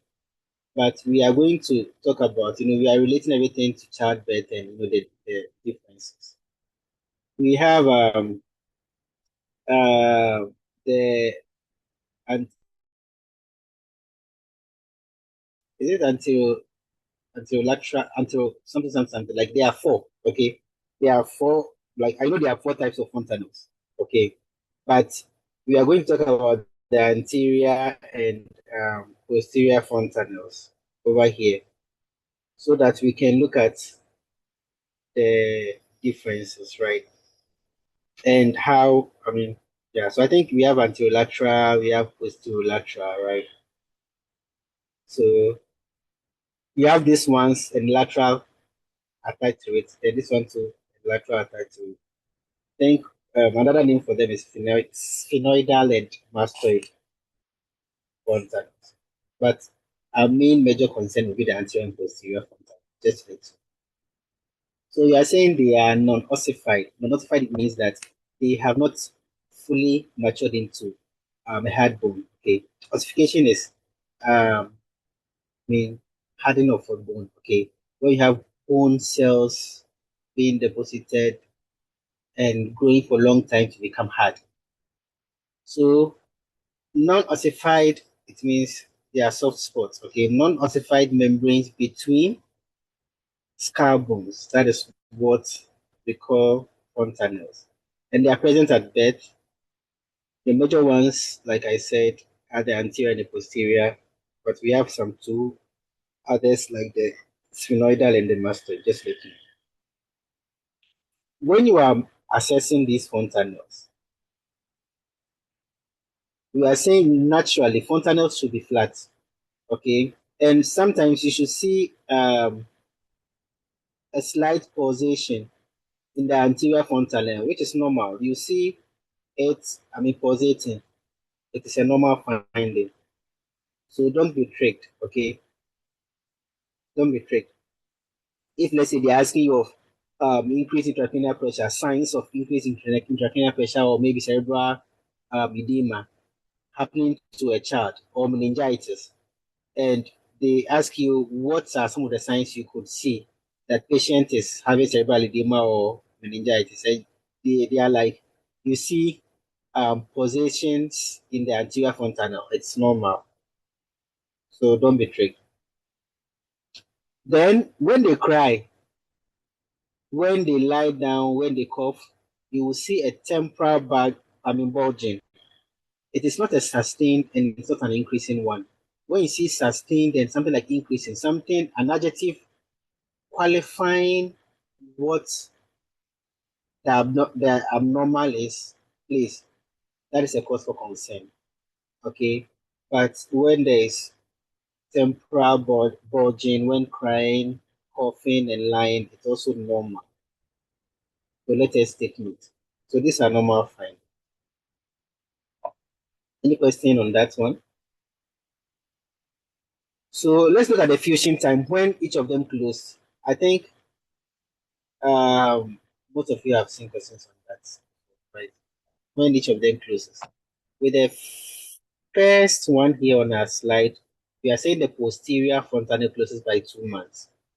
Okay, so people have several ways of just memorizing this one and not confusing with each other. Sometimes they can be confusing. Which one closes first? So your back closes first, so that it will be possible for your mother to lie you down, okay, flat. without pressing on your posterior frontal.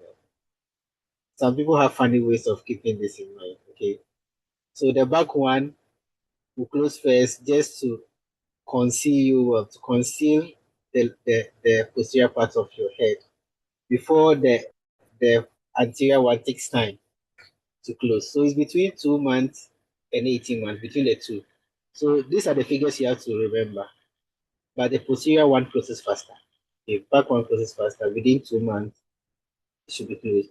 So if you have a 4 month old baby and you still see a prominent opened posterior fontanelle, you should see the pediatrician. Okay. And the anterior one, by 1.5 years, it should be fully closed. Okay. There are variations. Some people have earlier closer. Yeah, earlier close times. Like doing 16, it will go. But for anything's sake, these are the figures. Okay. By 18 months, that's the English. By 18 months. So we're giving you the maximum time. By 18 months, it should close. All right. So posterior closes first, anterior closes last. Any question on this one? So that's just to add up to all that we've said on the developmental. I think I left those out and I wanted to bring them. Now, we go on to our next thing here, which is autism spectrum disorder. Any question from anyone? Okay. If there is no question, then let's carry on. So this is the definition. When we talk about autism itself, okay, it's a neurodevelopmental disorder, as you see here, and it is characterized by, you see, symptoms normally begin before age 3. Okay, so I've seen it somewhere that from age 2, it's likely for you to see. Okay, from age 2. But before age 2, it will be earlier for you to diagnose. Okay. But symptoms normally is seen or it becomes more prominent at age 3. You will see it definitely. It's characterized by social interaction deficits, communication impairment, and also restricted or repetitive behaviors. Okay, all right. These are some of the core symptoms you'll see. The first one, you have impaired social interaction and communication. Okay, so they have issues with what verbal and non-verbal uh, impairment. Okay, then we have the second one, which is restricted and repetitive behaviors. Okay, so verbal deficits, what they should be able to say and they're not able to say. Non-verbal, okay, is how they, we have non-verbal forms of communication and we have expected ones that we should see, okay, and one that um we should not see. We will look at some of these things, okay, very soon. So we have the restricted and the repetitive behaviors that they normally show. See, they can have fixed interest or they can have a way of sticking to only one routine always, and that's the only thing they would want to do. They like fixed interest.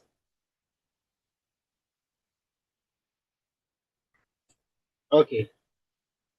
Now let's look at with this things with respect to communication or language. Okay.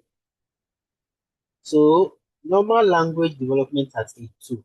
You are picking it up from age 2.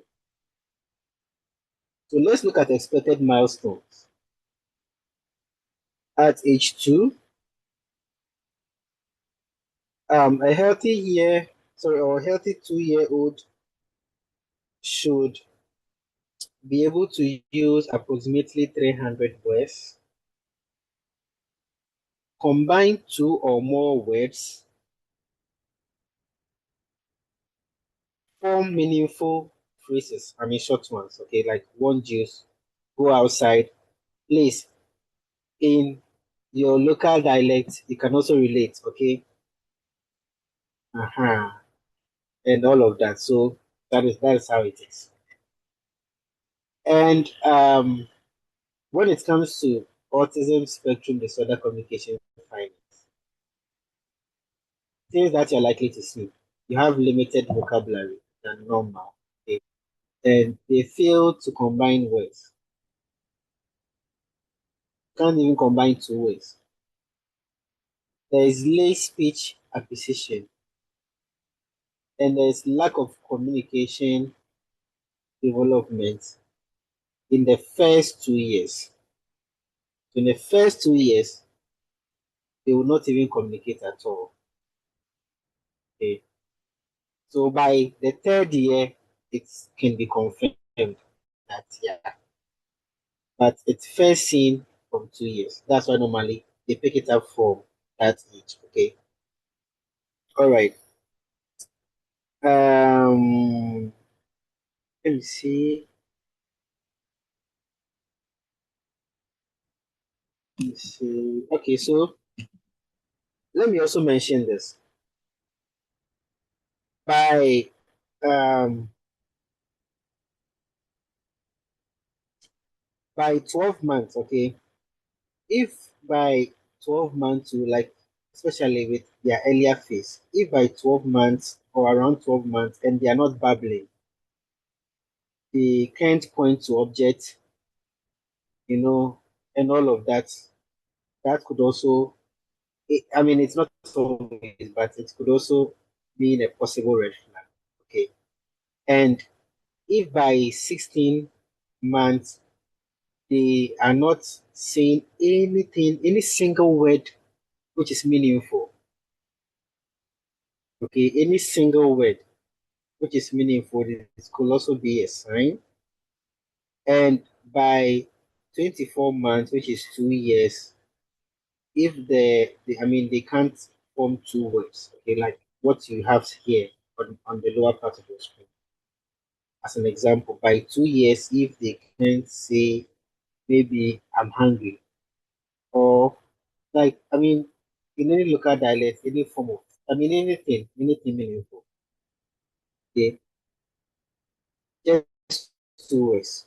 That could also be um that could also be a red flag. And there's another thing too to also note. Most of the time they have poor eye contact. Okay. When you are talking to them, they will, I mean, they hardly look into your eyes. Okay. They hardly look into your eyes. And they prefer to play alone. Please, that is how, I mean, every normal child plays around that age. But as they grow, okay, especially as they grow, when they grow past, especially at the border part of toddlers age, like 3, 4, they like to do things alone. They don't want to interact. Okay. And they like repetitive movement too. Okay. Repetitive movement, repetitive words. Okay. Repetitive words like that. And I think repetitive words is is it Lelia or Lalia? Ecolalia, right? And there's another thing, they lack a pretend play. You know, Sometimes you see kids will pretend to play as if they are doing something meaningful. They lack that kind of pretend play. All right,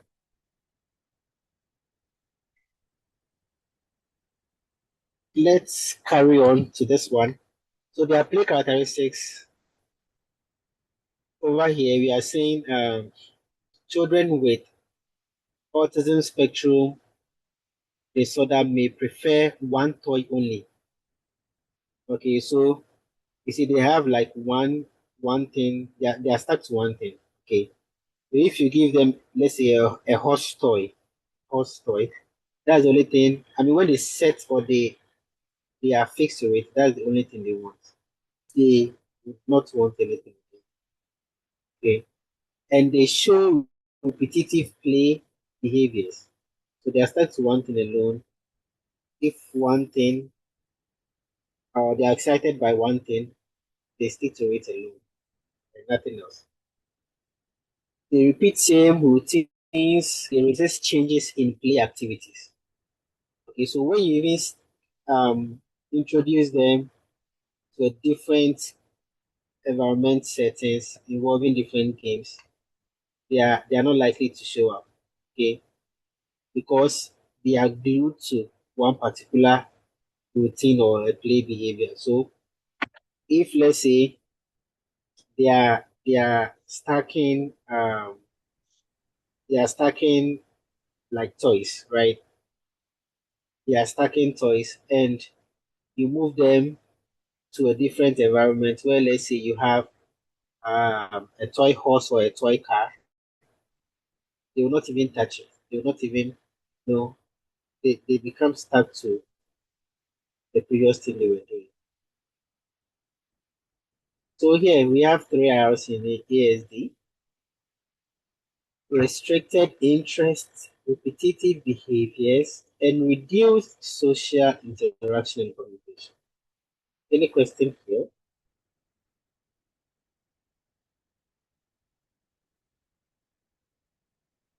So these are some of the two things that we just did. This slide sums or wraps it up. Okay. We are saying the weight doubles of AMI funding doubles by 6 months, by 12 months, it triples posterior frontal process. So even if you forget about our previous slides, just keep this one slide and wrap it up all. Okay. Yeah, so anterior closes at 18 months, that's the last close. And posterior frontal closes first, that's first 2 months. And when it comes to the BSD, the onset is before 3 years. Okay, the onset. So before 3 years, that is what I was just saying. Around age 2, that will even be before age 2, you can see some signs, but you can't conclude. But from year 2, you should be seeing your first signs. Okay. Then communication delay, priority sign. That is the priority sign. Then restricted or repetitive behavior, which is common among them. Any question before we carry on? Okay. If no question, then let's talk about another thing. Lead poisoning. Hello, sir. Yes, sister. Yeah, please, I just want to add up. So with the autism, they are also very sensitive to sound. So when managing them, you need to keep them in a calm environment, just to Okay. prevent them being aggressive. Yeah. Okay. Thank you for adding that up for us. Yeah, that's true. Any other from anyone? Yeah, because yeah. Yes, And Sister J. one thing about them is that they like established routines.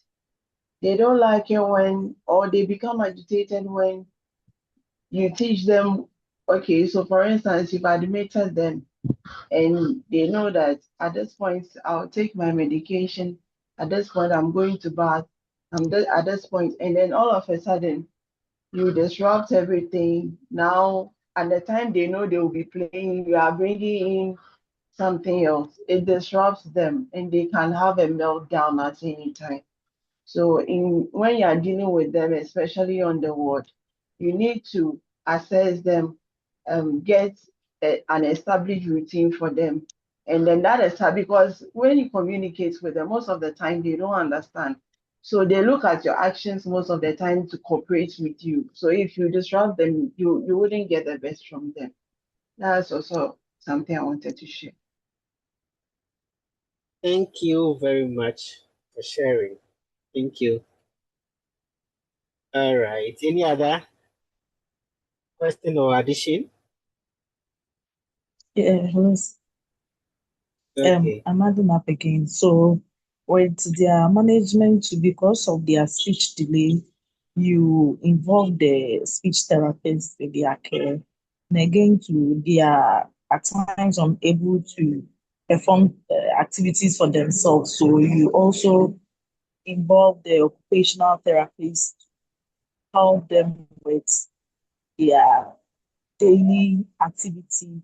You, they also have behavioral problems. So you also involve the behavioral therapist to help them. And when they get all this support, they are able to live independent when they grow. Thank you. Okay. Thank you very, very, very much. Madam Sarah Opari. Yes, but yeah, it's just a Yeah, question. but yeah. I would like to know, because of their repetitive interest, I'd like to know at the ward, are they assigned to particular nurses, or they are okay and then they cooperate with different nurses attending to them, or because of that they want to be assigned to at least 3 or 4 particular nurses? Thank you. I did not hear the last part of your question, but the first part, were you saying, do we assign special nurses to care for them, or any nurse at all can care for them? Is that your question? No, please can you hear me now? I can hear you. I wish Hello. I hear you this way till you finish. Okay, please. Uh-huh. Please, I was saying that because of their repetitive behaviors and then restricted interests, does that also cross to the kind of people or the different people that care for them? Are they okay with just some few people caring for them, let's say in the ward, or they are able to cooperate with like different nurses on shift at a time? Oh, okay, that's your question. So, they are not socially interactable. Okay, so I think they do well with few people. Okay, you don't want when you expose them to different kinds of people or different kinds of nurses, it makes them more aggressive and doesn't make them feel well. Who has dealt with one before? But yeah. Yeah, it's like, So oh, okay, you finish. Then Sila will come in. Hmm? okay. So one thing about them is that autism comes in levels. And apart from the 3 key things we mentioned, that they have challenges with communication, they have repetitive behaviors and those stuff. It depends on where they fall on the spectrum. You might have a child with autism, and then a child wouldn't have issues socializing with people. Not socializing as in they don't mind you being in the Yeah, room and they doing their thing. yeah, You yeah, might also get a child that is totally not ready for any new face at all. Some wouldn't even allow you touch them. Some yeah. some are some, so it depends on the child. You cannot have a straight cut with what caring for a child with autism can be like. It totally depends on the individual child. So what you can do is that when you know the child and then you assess the child, you bring in the necessary support. Just as we said earlier, chronically changing staff will not help. But if they are going to be on the ward for some time, and then so nurse A, nurse and nurse B, maybe one is coming for day shifts, one is coming for night shifts, and then over time they build trust with these people. they might allow you to do things for them. And possibly, if you have a trusted person like a parent around, maybe the parents can mediate and then some things can be done. But there is no straight cut to how you can deal with a child with autism. There is never a straight cut. The only thing that could help is that you give early intervention with speech, with OT, and any other thing that could come with it. Because usually autism doesn't come as a standalone condition. It comes with other issues. Some may have sensory issues. Some may have epilepsy attached to it. It is a spectrum, so you can never detect how you can deal with them. Just that you have to bear in mind that they like routines. This is how they are, and then you as a nurse, you adapt to be able to give them the best care possible. Sometimes I don't know how it's done over there, but sometimes you have to force them to depending on their age though, you have to force them or and their level of of the spectrum, you have to force them to have things done for them. Other times they might be cooperative, especially for those who have been sick a number of times and then they get to the hospital. I ever dealt with a child. The child went to the ER. He was not well. As soon as he saw the nurses, he sat down and stretched his hand, meaning he knows they are going to give IV cannulation. They should do it for him to get up. Another child, no matter what you do, you have to force him. So it depends totally on the child, the level, and how best they have been able to incorporate early intervention to help the child. Thank you. Yes, thank you very much. Thank you very much. So, yes, what you said is true. Okay. Yeah, what you said is true. But just to be more direct to the question our sister asked previously, when you get questions on autism spectrum and they are asking you how their nurses should be cared, because I personally seen questions on that before. So I understand maybe where our sister is coming from. So like what Jane said, it depends on the needs that they will need. That is like generally acceptable and generally makes sense, right? But when you get questions and they're like, they're asking you whether any nurse or some specific nurses should care for this person, always going for assigning consistent caregivers when possible. Okay, always going for that because there are some people will have no issues with multiple nurses or healthcare providers caring for them. Okay, but some people too have issues like every day seeing different people come into their room. It can make them very anxious. So when you get engaged questions and you see option like give them consistent or let's say assign consistent caregivers, please, it is an answer and it's a correct answer. Okay. So just to let you know. All right. Thank you all for your participation. I think someone wanted to ask a question. Or is the person okay? Can we carry on? Yes, Sila. please. Yeah, please. I'm fine. You've said Okay. what I wanted to say. I once dealt with one, and I had to go on a vacation and leave her, and so she was complaining to my supervisor that I'm autistic, so you can't be changing my stuff every day. So it's either she goes with me or I stop. Going to wherever that I want to go, because when you keep changing their stuff, it makes them anxious, just as you said. So you don't have to be. Okay. Yeah. Okay. Thank you. Thank you for that. All right. Can we carry on? Okay. Let's talk about lead now. Lead poisoning. So if you don't see lead poisoning and you see plumbism, it's the same thing we are talking about, right? So like plumber, okay, plumbism, lead poisoning, right? So lead poisoning or plumbism occurs when there is toxic accumulation of lead in the body, okay, and it's a common pediatric environmental health problem that affects your brain and nervous system, kidneys and blood cells, right? Normally, people prone to this lead poisoning thing is um, within the age. I mean, those people are within the ages um,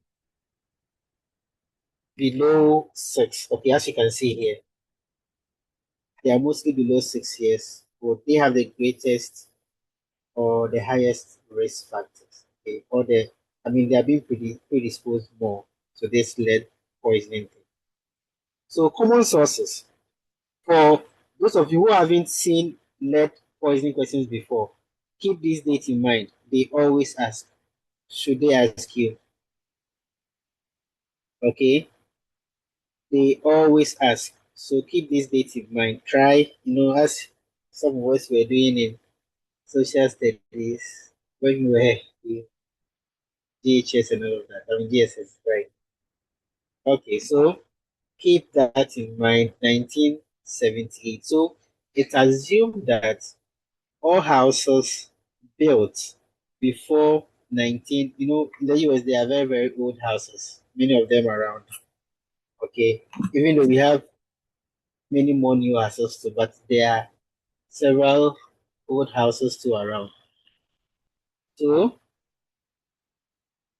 it's noted that houses which were built long ago, before 1978, had lead-based paint. So it's all with the paint that were being used around that time. I think, well, maybe should we read much into it? It could be that they realized it around this age and they passed the law, okay, on specifications, which kind of paint or I mean, yeah, which kind of specifications within paint that is acceptable or something. So they always ask with regards to the age or the year that you see there, 1978. And I've seen questions, they can make it 1987. I've seen questions on that. They will be like, I should not be in homes built before 1987. So when you see this, check it well. Okay, it's 1978 rather. 7 comes before 8. Okay, and contaminated dust and soil. So you can have some soil or dust that are contaminated with this lead too. And old water pipes or plumbing. So very, very old water pipes and plumbing too will have this. You see over here, I think our people in the I mean, those of us here, okay, those of our colleagues here in the US, I think this is common. Well, I don't know about other states, but I think it's common among almost every part of the US. The tap that flows almost, if not all, I would say most of the population, about 80 to 90% of everybody drinks it. Anyone here to confirm from his or her state? Am I Yeah, lying? yeah, yes, it's true. About 80 or It's very 90%. You say true. 90% of Yeah. 90%, Yeah, it's it's very true. it's it's something that everybody drinks, right? And it's being used to feed patients at the hospitals and all of that. It's not like somewhere I know, okay, back in Africa. So we continued on that one. So when you see these things happening or occurring in things like lead poisoning, don't think like an African, especially like a Ghanaian. I can say that about Ghana. You know, for some parts in Ghana, if you attempt to drink tap water, you will swallow stone and gravels, right? Or sometimes you will drink tea, which you don't know where it's coming from. Galamsey has even made it worse. So just to let you know. So old water pipes and plumbing, that is one source. Take note of the sources very well. They normally come in selector that apply questions. Okay. Then imported toys and jewelries. Okay. Poultry and ceramics.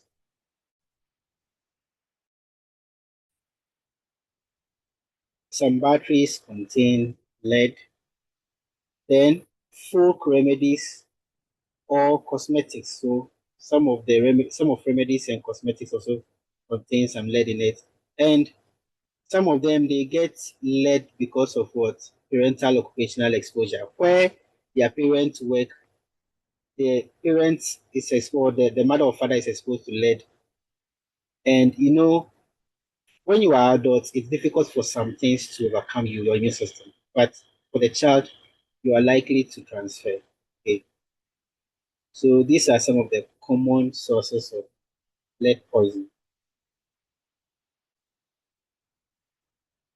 So, like we said, children below the age of 6 are um, most vulnerable, okay, to this lead poisoning. So the age is a risk factor. That is one. Then children who have picker behaviors or piker behaviors. Everybody knows piker, right? They'll put anything into their mouth, anything they get, they put it in their mouth. When you are living in older housing, so this one too is part low social economic status. Also part. Don't ask me how. Okay, but it's also part nutritional deficiencies like iron deficiency and calcium. So one thing about this iron and calcium is that they help to they bind to lead and reduce lead levels in the blood. So when you have the deficiencies of these uh, iron and calcium, you are not able to clear even the slightest amount of lead in you. So that also predisposes you. Then exposure to renovation activities. Okay, let's say when house is being renovated and you have been exposed, lots of things contain lead. How you or one is being affected. Okay, so effects of lead or lead poisoning. So it interferes with hemoglobin production, which can lead to anemia. When it gets to the brain, it leads to cognitive impairment, to developmental issues.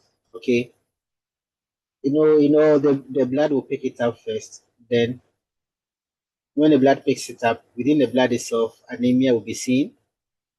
Blood will go into the brain, and because there is lead, you have cognitive impairment and developmental issues. Nervous system function will be impaired, and it also affects bone metabolism. Iron and calcium plays maximum role when it comes to bone metabolism and all of that concerning bones. So there will be issues too. So lead accumulates. So these are where lead accumulates. They tend to rest within these three areas: within the bones, in the teeth, and within soft tissues.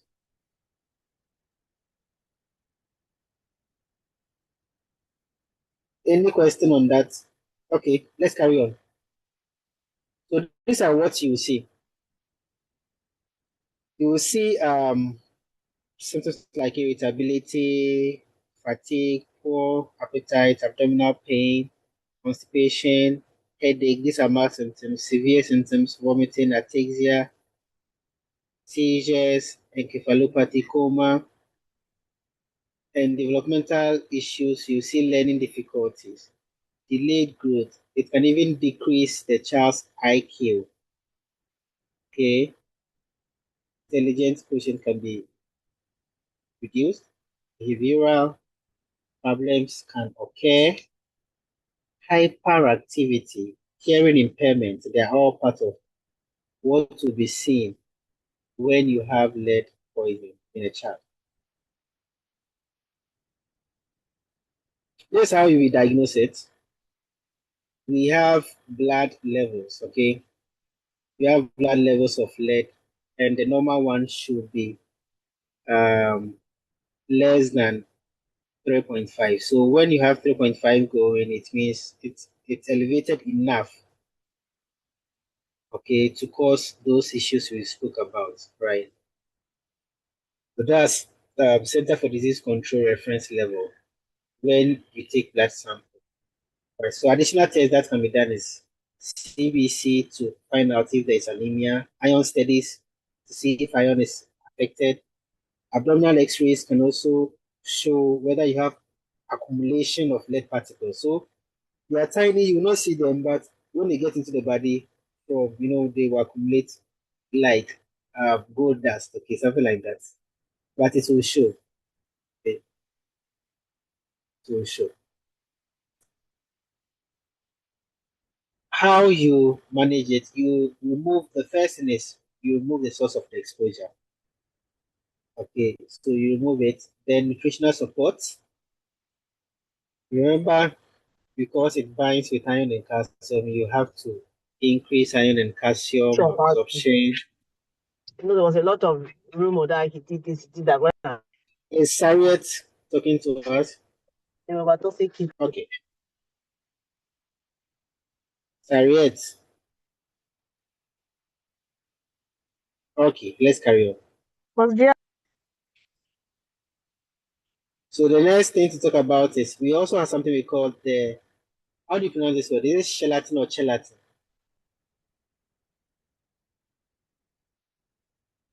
So that Chelation. chelation. Chelation therapy. Okay. Yeah, so we have this therapy, chelation therapy. Like our sister said, all right. Let me reference you. So, like our sister said, chelation therapy. It's used. So that's the. Yeah. Oh, chelation. Well, this is not my handwriting. No, you. It's someone's handwriting. So is that like chelation, right? Good. Yes, please. Chelation therapy. You. If you have yours, so you can bring it. Okay, I'll mention it. So chelation therapy is is one thing. So just take note of the spelling. It's one important therapy used, especially when you have severe buildup of lead levels. Okay. They use this therapy um, to solve issues with severe lead builds up. Okay, in the body. So just they normally don't ask you the details of it, but just know what it is. Okay, and please, this therapy is not only used for solving issues with lead accumulation. Just letting you know. Okay, this chelation therapy, right? When you have iron like poisoning or iron builds up too, this therapy too can be used to remove it. And I think arsenic. Um, arsenic is, I think arsenic comes from glass, right? Arsenic. ARCSENIC. Arsenic. I think arsenic has something to do with glasses. Even mercury and copper. So this therapy can be used not for only lead, I mean to clear up levels of lead. Okay. It can be used to also clear up higher levels of iron in the body where you have iron overload. Okay. Arsenic, mercury, and copper too. Okay. All right. So this But is, yeah, yeah. have you seen some before, like the process? Have you seen some before? No, personally, I've not seen some before, but there are medications. Okay. Personally, I've not seen one being treated for this condition before. No, I've not seen some. Maybe um people who work around pediatric areas, they are likely to see. Maybe I've never worked at the pediatric unit like personally before, so and they are drugs, okay? They are drugs that we administer to the patient to help clear those things, right? So with this, so how do you pronounce this word? To it's a medication anyway. How do you pronounce this medication? Who can help?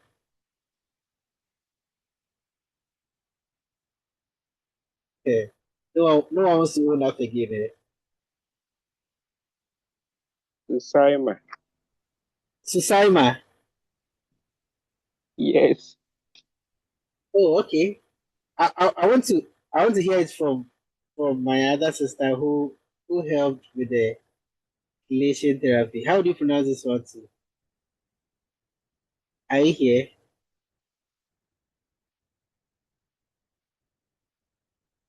Oh, she's not helping me anymore. Are you here? Jay. Sasima. What? Sasima, right? Sasima. Mm-hmm. Sasima or well, Susaima or whichever. So it's a medication. They give it orally, okay?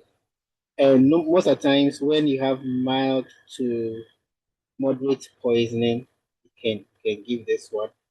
And we have the calcium um, disodium, right? So this one is like sodium and you have two. So calcium disodium.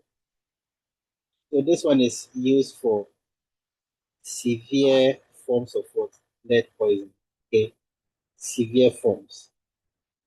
And we have this one. How do you pronounce the last one too?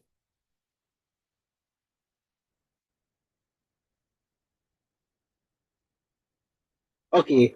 So this one too, okay, also helps to clear lead. But one thing about this drug is that it can. So everybody should mention it in his or her mind, okay?